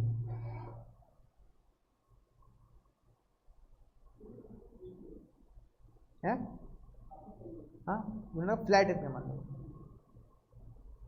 एक अगली बात बहुत इंपॉर्टेंट है, तुमने 32 में क्या सीखा था कि मुझे डेप्रिसिएशन कहां से लगाना होता है? पुट टू यूज से। एक खतरनाक बात लिखी है कि ट्रक में आपको इनकम कहां से माननी है, यानी यूज करो मत करो, यानी कि सुनो ध्यान से। मान लो मेरे पास 5 ट्रक ऑलरेडी हैं, छोटे 5 छोटे ट्रक हैं, मैंने 3 न्यू ट्रक बाय किए 25 अक्टूबर को बाय किए, और उन 3 ट्रक को पुट टू यूज किया 25 दिसंबर से, तो बताओ मेरी नेट प्रॉफिट कितनी होगी? What is my net profit? निकाल सकते हो? एमसीक्यू बनेगा सवाल। 5 छोटे ट्रक हैं, 3 छोटे ट्रक नए लाया 25 अक्टूबर को, जिन्हें यूज करना, इस्तेमाल करना शुरू किया 25 दिसंबर से, तो what will be my net profit as per 44AE?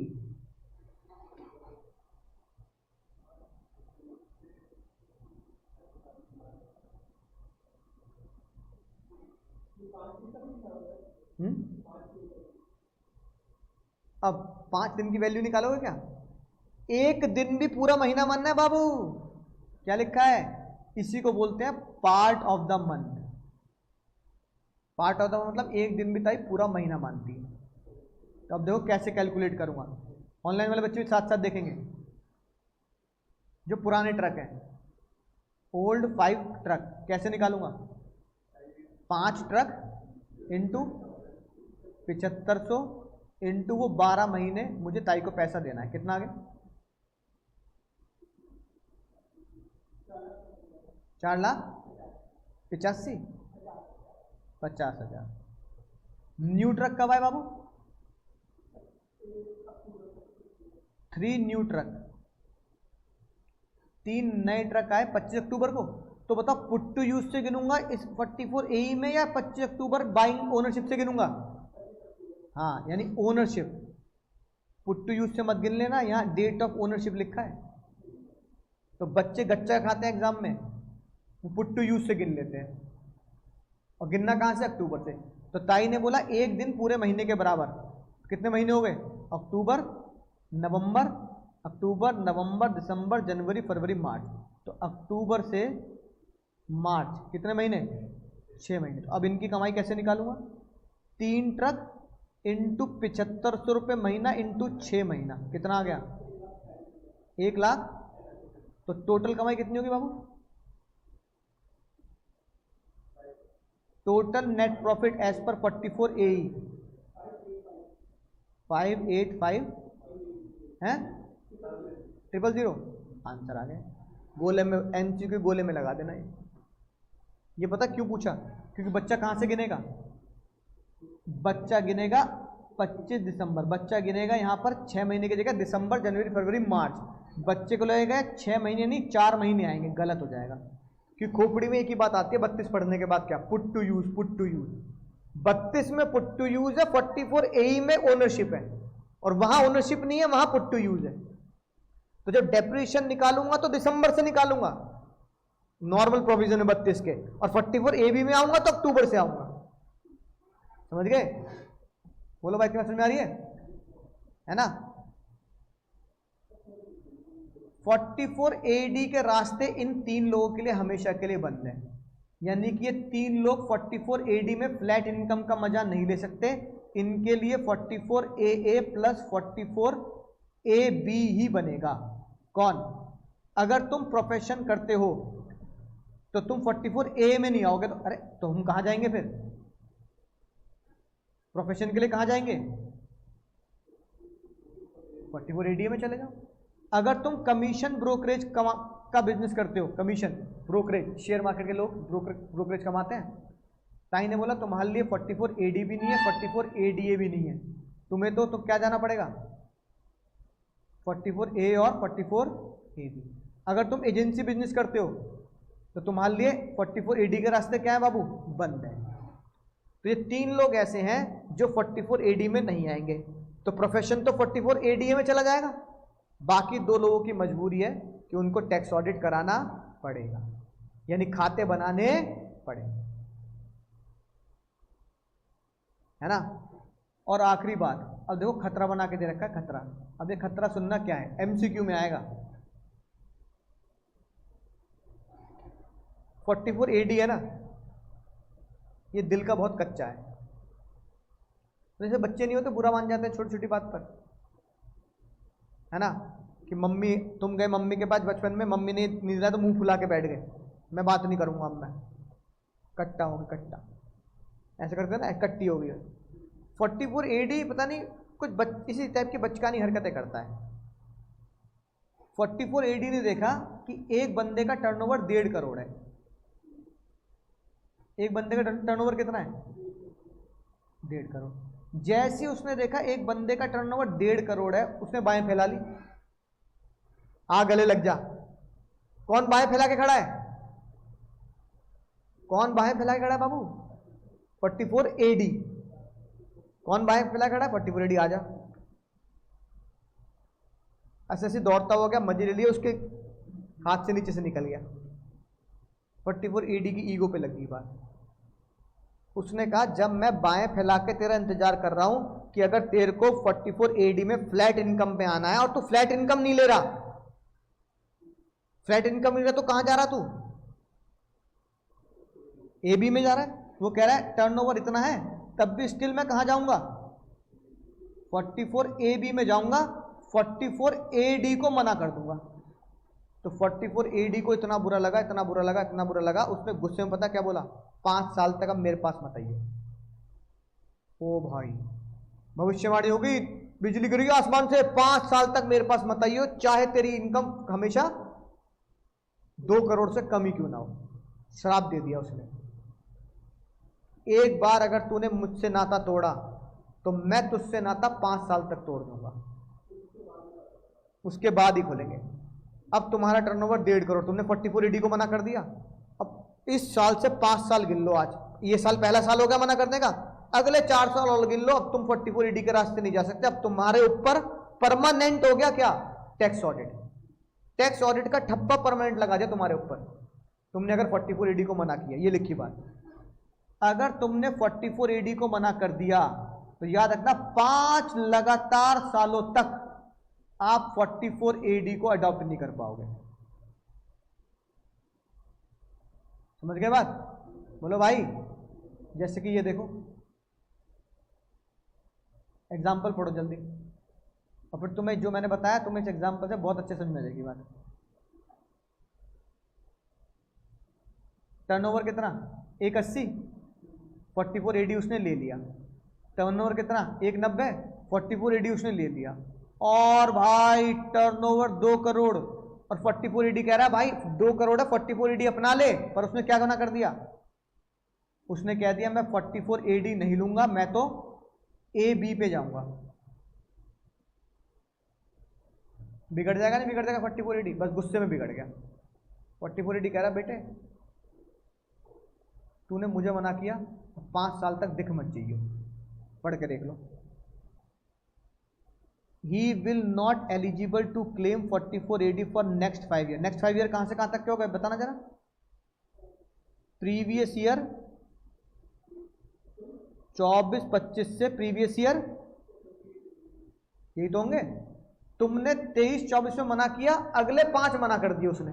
तुमने 1 साल मना किया, उसने अगले 5, तो 24-25, 25-26, 26-27, 27-28, 28-29। यानी अब तुम 44 एडी का मजा कब ले पाओगे, 29-30 में ही दरवाजे खुलेंगे 44 एडी के, अगर 2 करोड़ से नीचे टर्नओवर हुआ तो। बात समझ में आई।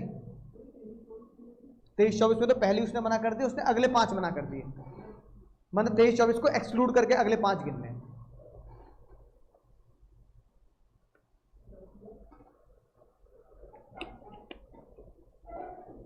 समझ गए भाई।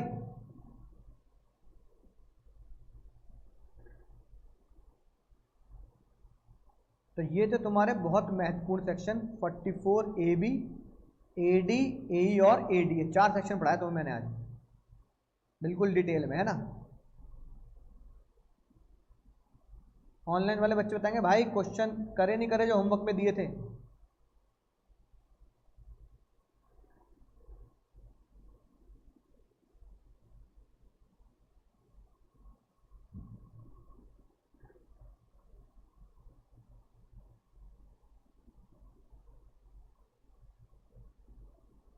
अगली हेडिंग डालो।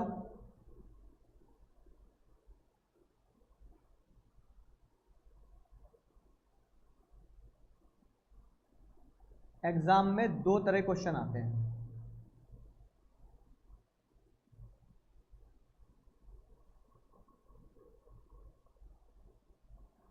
पहला जो मैंने तुम्हें होमवर्क में दिया था, एक तो वही है profit and loss account given होगा, तो उसमें क्या करना, पहले लिखना net profit as per PNL,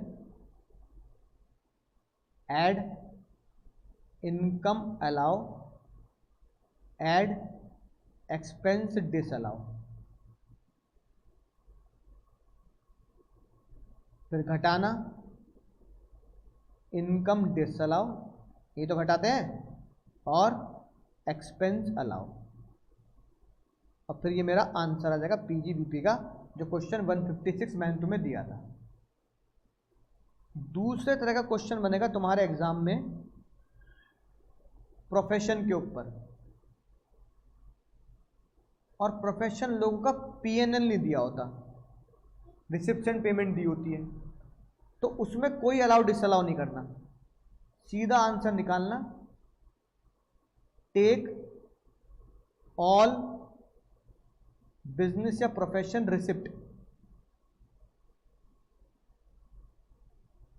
और सीधा उसमें से माइनस कर दो ऑल बिजनेस एक्सपेंस, तो ये तुम्हारा पीजीबीपी का आंसर आ गया।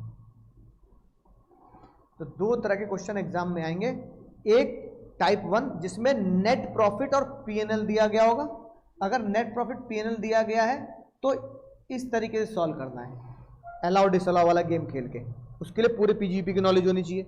और एक प्रोफेशन का क्वेश्चन होगा जिसमें रिसिप्ट पेमेंट दिया गया होगा, तो उसमें क्या करना, रिसिप्ट ले लेना और बिजनेस के खर्चे ले लेना और खेल खत्म कर देना, अलाउ डिसअलाउ कुछ नहीं चलता उसमें, उसमें भी पूरी पीजीबीपी की नॉलेज होनी चाहिए।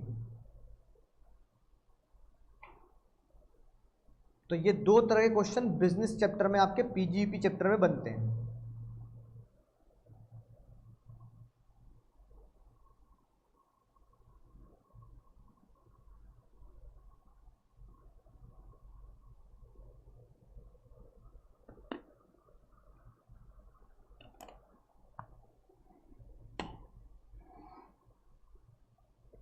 कर लिया नोट।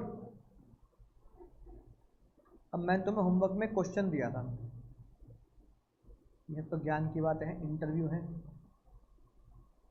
157 किया नहीं किया?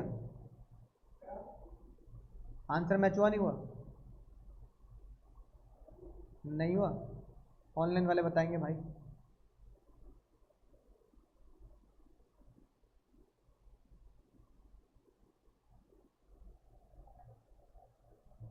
वन 157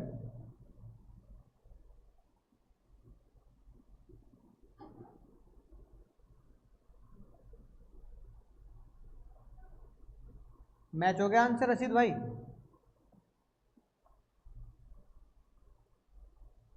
ये एग्जाम का क्वेश्चन है तुम्हारे, देखने में बड़ा है, वो वाला मीम लगता है मैं देखने में खतरनाक हूं पर हूं नहीं। कैसे बताया मैंने तुम्हें कराने के लिए? अभी पीएनएल दे रखा है, पढ़ तो लिया किताब में, देखो क्या लिखा है, नेट प्रॉफिट कितना दे रखा है, और देखो कैसे सॉल्व करेंगे।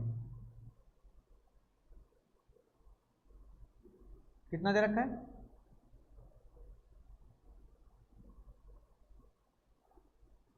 मिल गया नेट प्रॉफिट?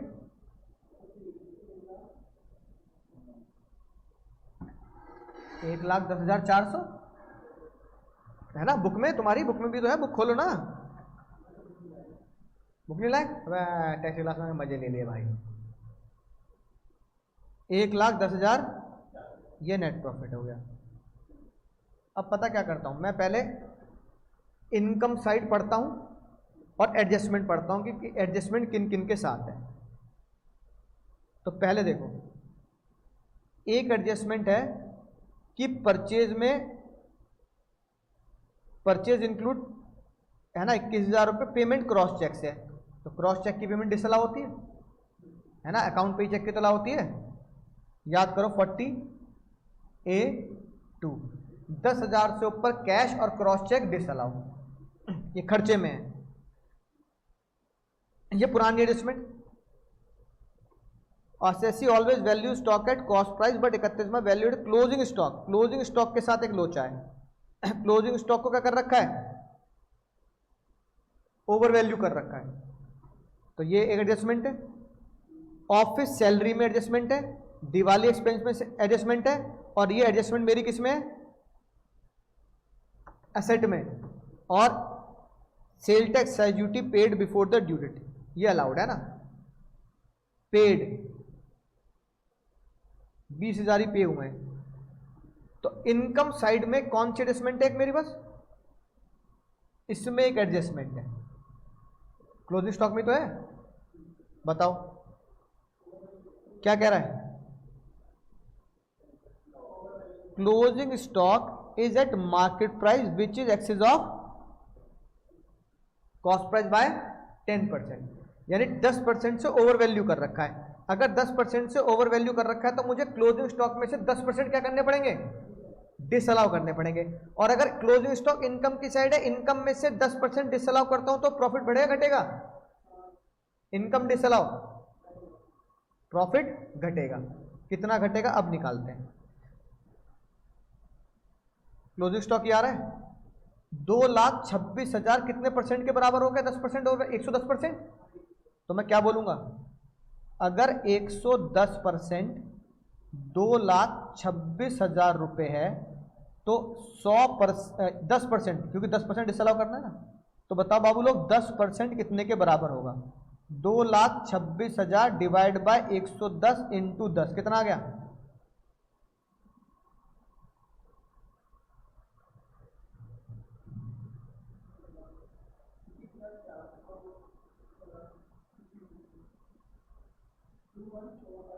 यानी 21,400। हाँ तो 21,400 आएगा शायद, है ना, क्योंकि उन्होंने यहाँ पे भी कितना ले रखा है? क्लोजिंग स्टॉक ओवर वैल्यू इनका 20,600 कैसे आ रहा है? दोबारा निकालो, कुछ गड़बड़ करिए। 2,26,000, हाँ 36 नहीं 26, 2,26 डिवाइड बाय 110 इंटू 10 है ना, हाँ, यानी 20,600 आ गया ना। अब अगर मैं यहां से इनकम में से 20,600 डिलीट करूंगा तो बताओ बाबू नेट प्रॉफिट बढ़ेगा घटेगा? घट जाएगा। तो मैं क्या लिखूंगा? नेट प्रॉफिट में दो चीजें ऐड होती हैं, कुछ चीजें लेस होती हैं, तो लेस में क्या लिखूंगा? इनकम डिलीट या इनकम डिसअलाउ। और क्या घटता है? Expense allow. ऐड क्या होता है? Income allow. तो यहां कितने रुपए लिख दूं?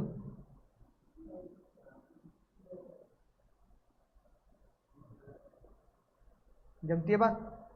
अब रेंट ऑफ स्टाफ क्वार्टर, यानी कि स्टाफ क्वार्टर का रेंट में बिजनेस का खर्चा है ना, और मैं दे रहा हूं तो यहां आना चाहिए, एक मेहमान आना चाहिए, आया हुआ है, क्या करूं? कोई ट्रीटमेंट नहीं करना। Refund of income tax penalty. पूरी दादा, इनकम टैक्स की पेनल्टी क्या होगी बताओ? इनकम टैक्स की पेनल्टी इनकम मानेंगे नहीं मानेंगे? इनकम टैक्स की पेनल्टी जब मैंने दी होगी तो क्या उस पेनल्टी को इनकम खर्चा माना गया था? नहीं। अरे सेक्शन 37 क्या बोलता है कि इनकम टैक्स, किसी भी टैक्स की कोई भी पेनल्टी का आप खर्चा नहीं मान सकते। तो जब तुमने मेरा खर्चा नहीं माना तो मैं क्या नहीं मानूंगा? मैं उसे इनकम भी नहीं मानूंगा। तुम जब मेरे पे इनकम टैक्स की पेनल्टी लगी थी, तुमने 37 के हिसाब से खर्चा नहीं माना, तो मैं क्या नहीं मानूंगा? बोलो। इनकम नहीं मानूंगा। जबरदस्ती इनकम क्यों मान रहे हो? जब मैं इसे इनकम नहीं मानूंगा तो इनकम डिलीट करूंगा, तो इनकम डिलीट होने से क्या होगा? Income tax penalty is not the income. Refund of income tax penalty, refund is not the income. कितना? एक खतरनाक बात सुनना ध्यान से, मशीन से रिलेटेड कोई भी आइटम, यानी असेट से रिलेटेड कोई भी बात, आंख बंद करके डिसअलाउ कर दो, क्योंकि वो कहां जाएगी? 32 में जाएगी। याद आई बात? भाई सेल ऑफ मशीन कहां जाता है? 32 के फॉर्मेट में जाता है। जेम्स आई, जेम्स गई, 32 में जाएगा। तो मैं सेल ऑफ मशीनरी यहां से डिलीट करूंगा, क्योंकि वो कहां ट्रीट करूंगा? 32 में। तो क्या डिलीट कर दो? सेल ऑफ मशीन कितने रुपए, और यहां क्या लिखा? Treated in section 32। ठीक है, राइट। तो यहां से डिलीट कर दिया। सन्ड्री रिसिप्ट बिजनेस की रिसिप्ट है, आनी चाहिए, आई भी है, कोई ट्रीटमेंट नहीं करेंगे। और ये हमारी world famous adjustment, world famous adjustment जो हर एग्जाम में आती ही आती है, इस बार के एमटीपी में भी थी और तुम्हें कराई भी थी, recovery of bad debt. Bad debt income होती है, पर जब बैड डेट हुआ था तब तुम्हें कितना अलाउ किया? वो वाला केस 6,000, 9,000, 12,000, ये वो है रिकवरी ऑफ बैड डेट। उसमें दिमाग लगाना पड़ता है।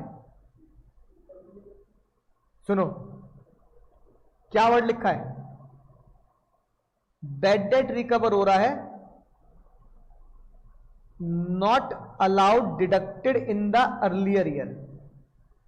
यानी जब मेरा बैड डेट हुआ था तब मुझे पीएनएल में डेबिट नहीं करने दिया। तो जब मेरा पीएनएल में डेबिट नहीं करने दिया था तो उस साल क्या ले लिया? उस साल मेरा बैड डेट डिलीट माना होगा। तो नॉट अलाउड का मतलब उस साल इनकम मानी, और इनकम मानी तो क्या ले लिया? टैक्स ले लिया। अरे भाई तुमने जब उस साल इनकम मान के टैक्स ले लिया, क्योंकि उस साल तुमने क्या किया था? डिडक्शन नहीं दी थी मुझे, इसकी डिडक्शन नहीं दी तो डिलीट कर दिया। डिलीट करने की वजह से मेरा नेट प्रॉफिट बढ़ा होगा, नेट प्रॉफिट बढ़ा होगा तो 6,000 रुपये टैक्स दे दिया। अब मैं जब 6,000 रुपये टैक्स पहले साल में दे चुका, अब क्यों दूंगा? अब तो बिल्कुल नहीं दूंगा। सेम एडजस्टमेंट है कि नहीं? सेम डिट्टो एडजस्टमेंट है जो रिकवरी ऑफ बैड डेट की मैंने सेक्शन 36 के साथ पढ़ाई थी तुम्हें। तो मैं अब इसको क्या नहीं मानूंगा? अपनी इनकम नहीं मानूंगा। तो क्या लिखूंगा? Recovery of bad debt already tax. तो अब मैं यहां से डिलीट करूंगा, तो 6,000 रुपए से नेट प्रॉफिट क्या हो जाएगा? कम हो जाएगा। होगी डेबिट साइड कंप्लीट। ये मेहमान आना चाहिए, आया हुआ है, हम इसको कुछ नहीं करेंगे। होगी क्रेडिट साइड कंप्लीट। बोलो, एक एडजस्टमेंट थी वो कर दी है ना। मैंने असेट, सेल ऑफ असेट इसलिए डिलीट किया क्योंकि मैं इसे कहां ट्रीट करूंगा, 32 में लेके जाऊंगा, तो इसलिए मैंने यहां से डिलीट कर दिया। मशीन से रिलेटेड कोई भी बातें डिलीट करो क्योंकि 32 में जाएगी। बताओ बाबू लोग,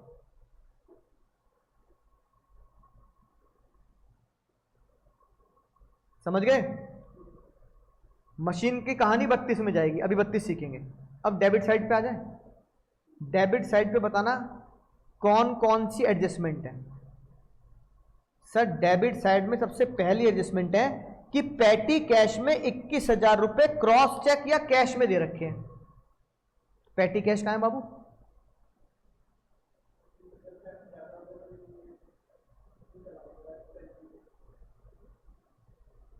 चलो एक एक करके देखते हैं। पीएल में आना चाहिए, आया हुआ है, कोई ट्रीटमेंट नहीं। परचेस पीएल में आनी चाहिए, आई हुई है, कोई ट्रीटमेंट नहीं। मैन्युफैक्चरिंग वेजेस पीएल में आनी चाहिए, आई हुई है, कोई ट्रीटमेंट नहीं। फैक्ट्री करंट पीएल में आना चाहिए, आया हुआ है, कोई ट्रीटमेंट नहीं। डेप्रिसिएशन ऑन मशीनरी 32 के हिसाब से आना चाहिए, यहां आया हुआ है, डिलीट मारो। मैंने तुम्हें क्या बताया था? पीएनएल का डेप्रिसिएशन आंख मीच के क्या कर देना, डिसअलाउ। पैसे पहले क्या डिसअलाउ करूं?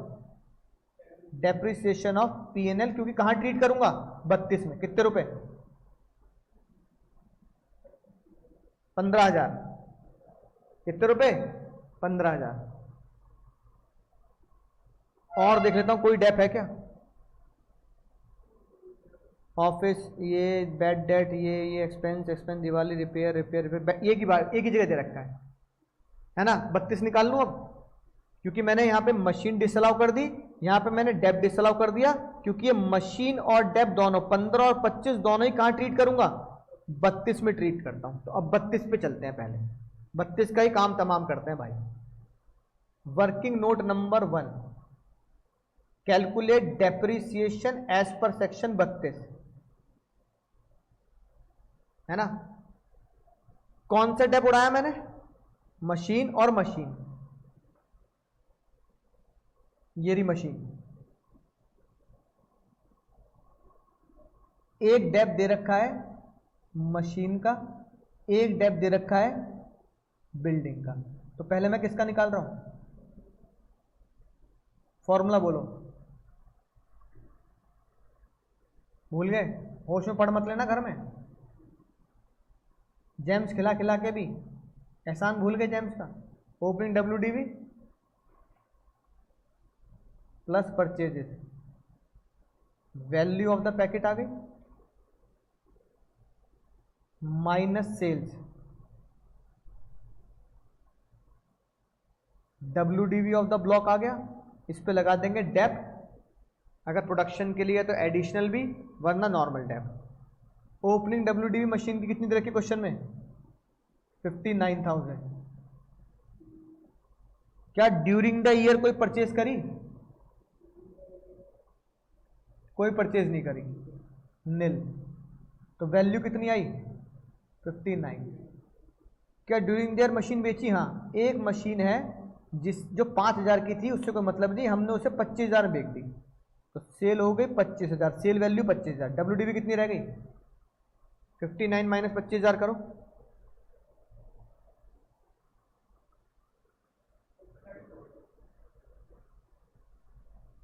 मशीन पे जनरल रेट कितना लगता है? नॉर्मल डेप 15%, तो 34,000 का 15%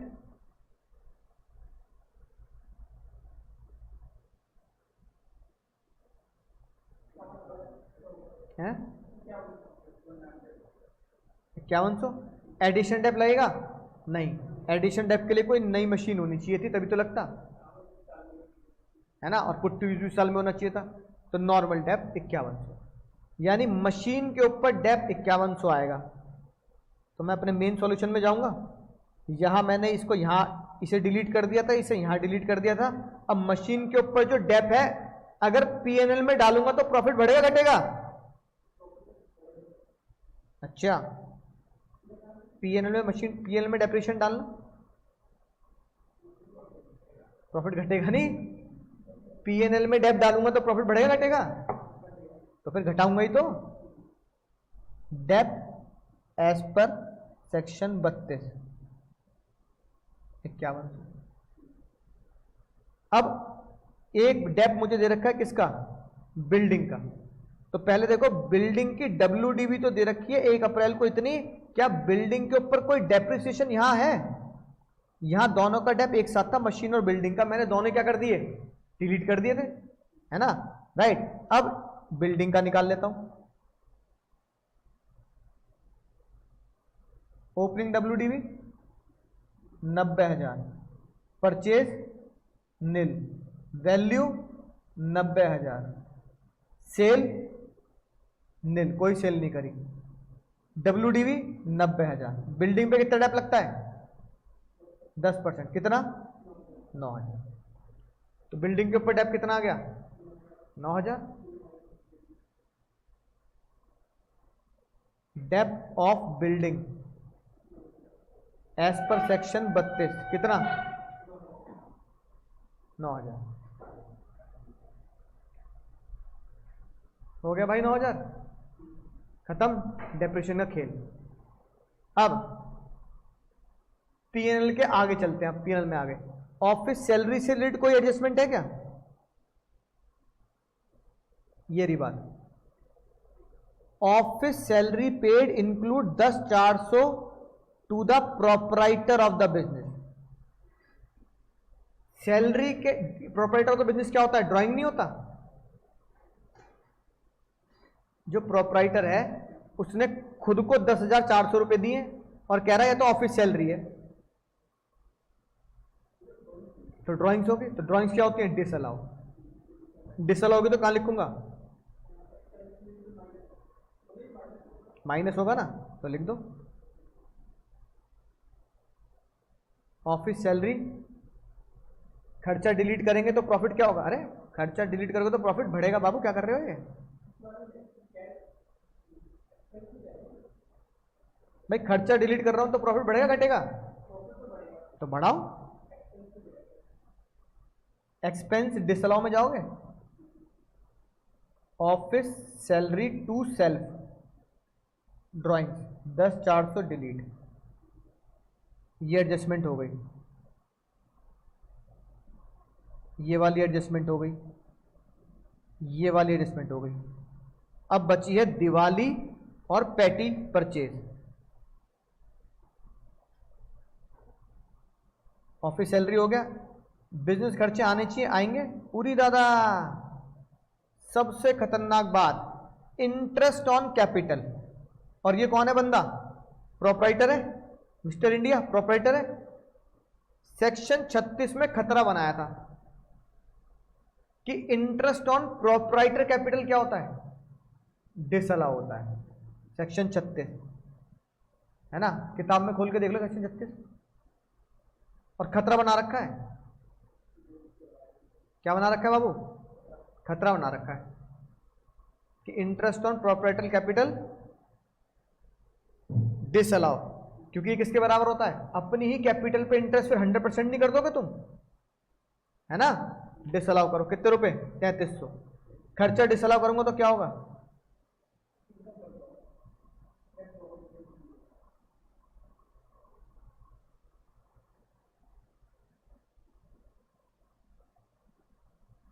फायर इंश्योरेंस बिजनेस का खर्चा आना चाहिए, आएगा। बेड डेड बिजनेस का खर्चा आना चाहिए, आएगा। Income tax section 37, income tax में इनकम टैक्स थोड़ी अलाउ कर दोगे, लाइबिलिटी है, भूल गए। तो ये था सेक्शन 36, ये भी था सेक्शन 36, ये था सेक्शन 32। अब आया इनकम टैक्स सेक्शन 37। मैं यहाँ सेक्शन लिख रहा हूँ, एग्जाम में नीचे नोटिंग डालोगे कि एज पर सेक्शन 37 है ना, income tax is liability, there it is not an expense, therefore disallow. कितने रुपए डिसअलाउ कर दूं,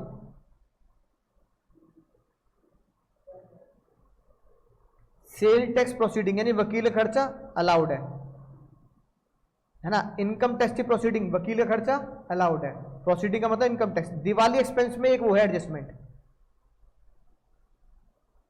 दिवाली एक्सपेंस में 1,000 रुपए हमने अपने रिलेटिव को दिए। अरे तो रिलेटिव बिजनेस का थोड़ी हो गया, तो दिवाली एक्सपेंस में तुमने 1,000 रुपए एक्स्ट्रा दे दिया, तो इसको क्या कर दो, 1,000 रुपए को डिलीट कर दो। 1,000 रुपए डिलीट करके क्या होगा, प्रॉफिट बढ़ेगा। दिवाली टू पर्सनल रिलेटिव खर्चा 1000 हो गया दिवाली। लीगल एक्सपेंस वकीले खर्चे अलाउड।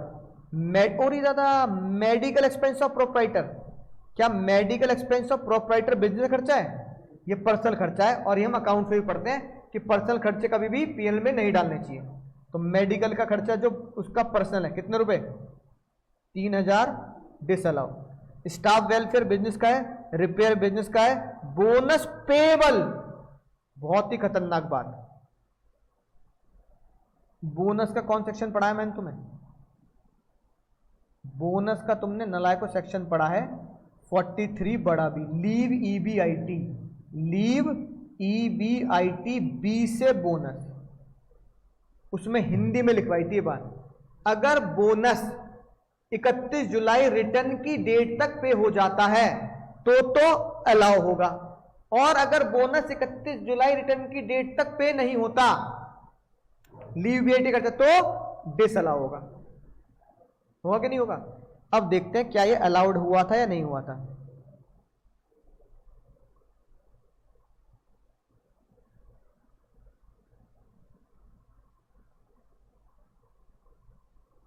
लिखा ही नहीं है 31 जुलाई तक।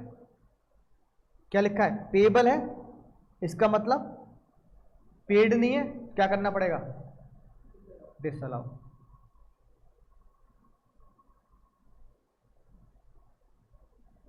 क्या लिखूं?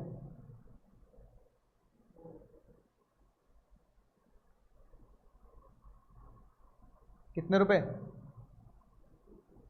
20,000। प्रोविजन, आंख मीच के गोल्डन रूल, किसी भी तरह का प्रोविजन अलाउड होता ही नहीं, क्योंकि वो प्रोविजन और जनरल रिजर्व क्या होते हैं? प्रॉफिट होते हैं। Provision always disallow. सेक्शन 37 कितने रुपए? 25,000। Municipal taxes for staff quarter, business का खर्चा है तो अलाउड होगा।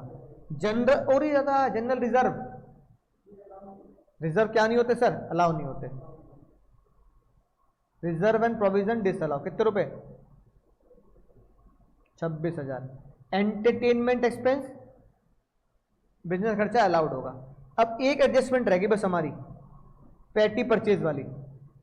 परचेज में एक ऐसी परचेज है जो क्रॉस चेक से, अच्छा ऊपर परचेज छूट गई भाई। परचेज में एक ऐसी परचेज है जो कैश और क्रॉस चेक से होगी। कितने रुपए? तो क्या करूं? 40A2 लगा के डिसअलाउ कर दो।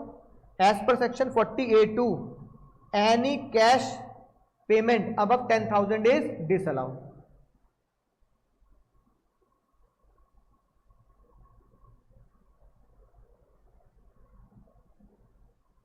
कितने रुपए? 21,000। हो गई सारी एडजस्टमेंट, एक रह गई है। Sale tax and excise duty amounts to 20,000 were paid. Sale tax excise duty है कहीं?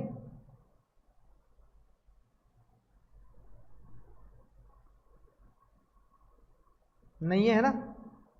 नहीं है ऊपर। एक ऐसा मेहमान, अच्छा जो सेल टैक्स एक्साइज ड्यूटी हमने पे कर दी, सेल टैक्स एक्साइज ड्यूटी जो हमने पे कर दी, 43 बड़ा भी क्या बोलता है? लीव ईबीआईटी, टी से क्या बनता है? Taxes other than income tax, तो सेल टैक्स में आ गया। तो सेल टैक्स और एक्साइज ड्यूटी जो हमने रिटर्न की डेट से पहले पे कर दी, रिटर्न की डेट से पहले पे कर दी, वो पीएल में आनी चाहिए नहीं आनी चाहिए? आनी चाहिए। लेकिन वो पीएल में आ रखी है नहीं, तो डाल दो।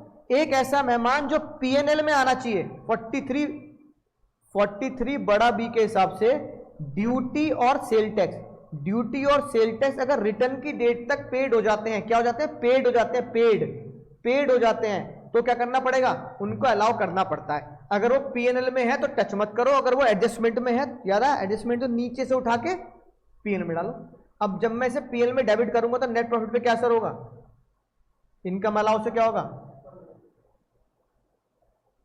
Cell tax excise duty paid, तो 43 बड़ा भी कितने रुपए?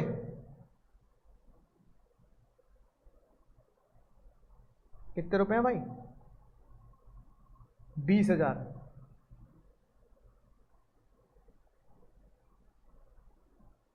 हो गई सारी एडजस्टमेंट, करो टोटल। अब इसमें ये सारे खर्चे ऐड कर दो और फिर ये सारे खर्चे लेस कर दो।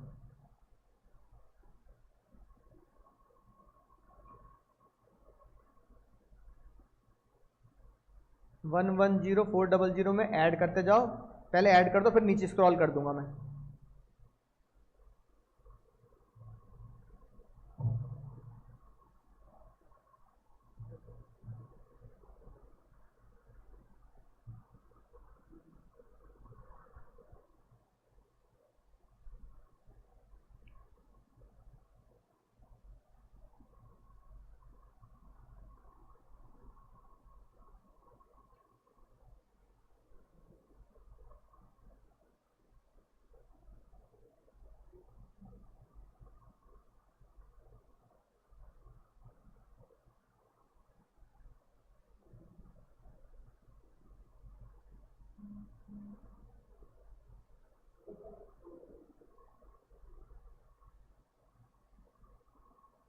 ये मेरा आंसर आ जाएगा, income under the head PGBP.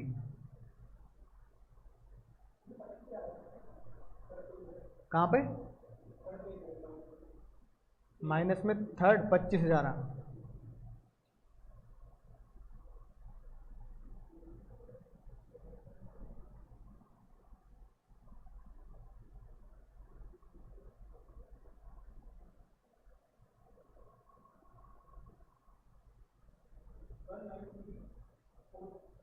193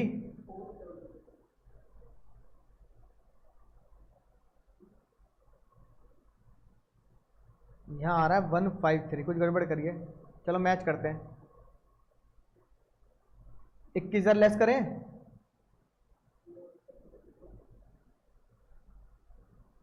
हाँ परचेज ये लेस हो गए, डेप्रिसिएशन 15 लेस किया था, हाँ 15,000 रुपये ऐड करे थे, 10,400 ये ऐड कर दिए थे, इंटरेस्ट ऑन कैपिटल भी ऐड। अच्छा एक बार फोटो ले लो इसकी, एक बार पता लग जाए कौन सा अमाउंट मिसिंग है। हमारा ऐड और इनका ऐड मैच हो जाएगा ना फिर। 15, 10,400, 3,300, 6, 1, 3 ऐसे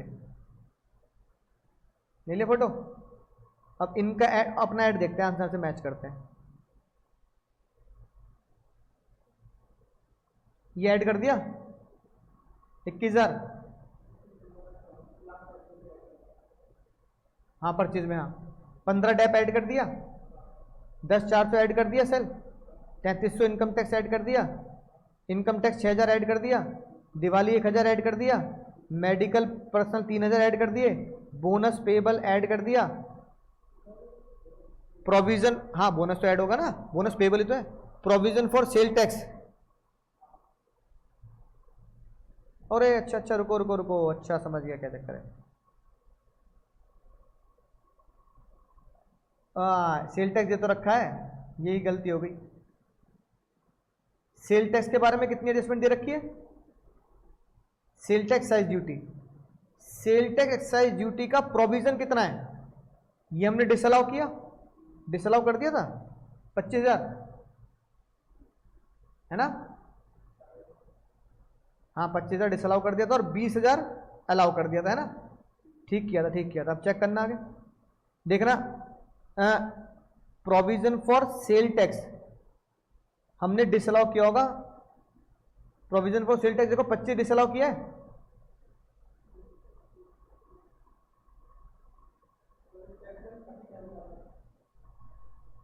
हाँ provision for sale tax 25 disallow किया है और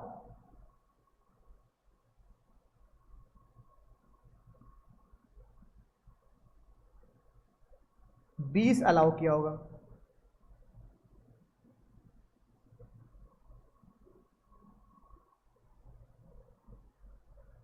बीस अलाउ किया होगा, 20 घटाया होगा, 20 अलाउ किया होगा तो अच्छा 20 तो ये अलाउ किया ना, सेल टैक्स पेड। अच्छा अरे गलती हो गई, प्रोविजन को अगर डिसअलाउ करेंगे तो प्रॉफिट बढ़ेगा घटेगा?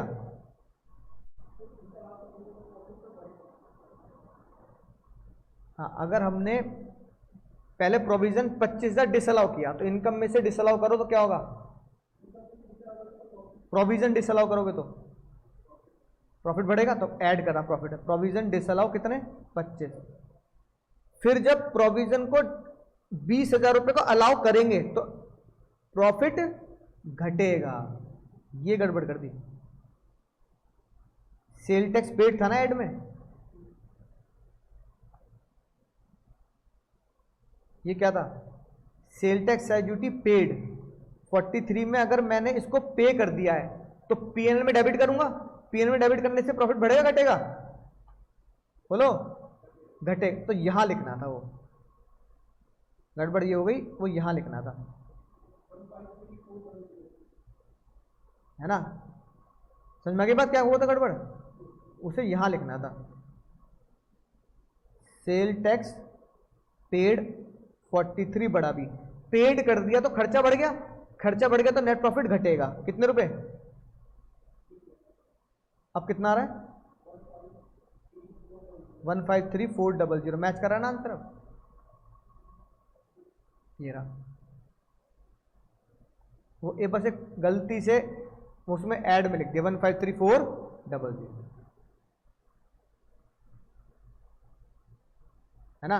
तो सेल टैक्स का प्रोविजन डिसअलाउ करके सेल टैक्स का एक्चुअल खर्चा क्या किया मैंने, अलाउ किया है। तो जब खर्चा अलाउ करूंगा तो क्या होगा, पीएनएल में डेबिट होगा, डेबिट होगा तो नेट प्रॉफिट घटे, वो गलती से ऊपर लिख दिया, वो घटाने में लिखना था, इसलिए वो 20,000 का डिफरेंस आ रहा था। समझ गए भैया।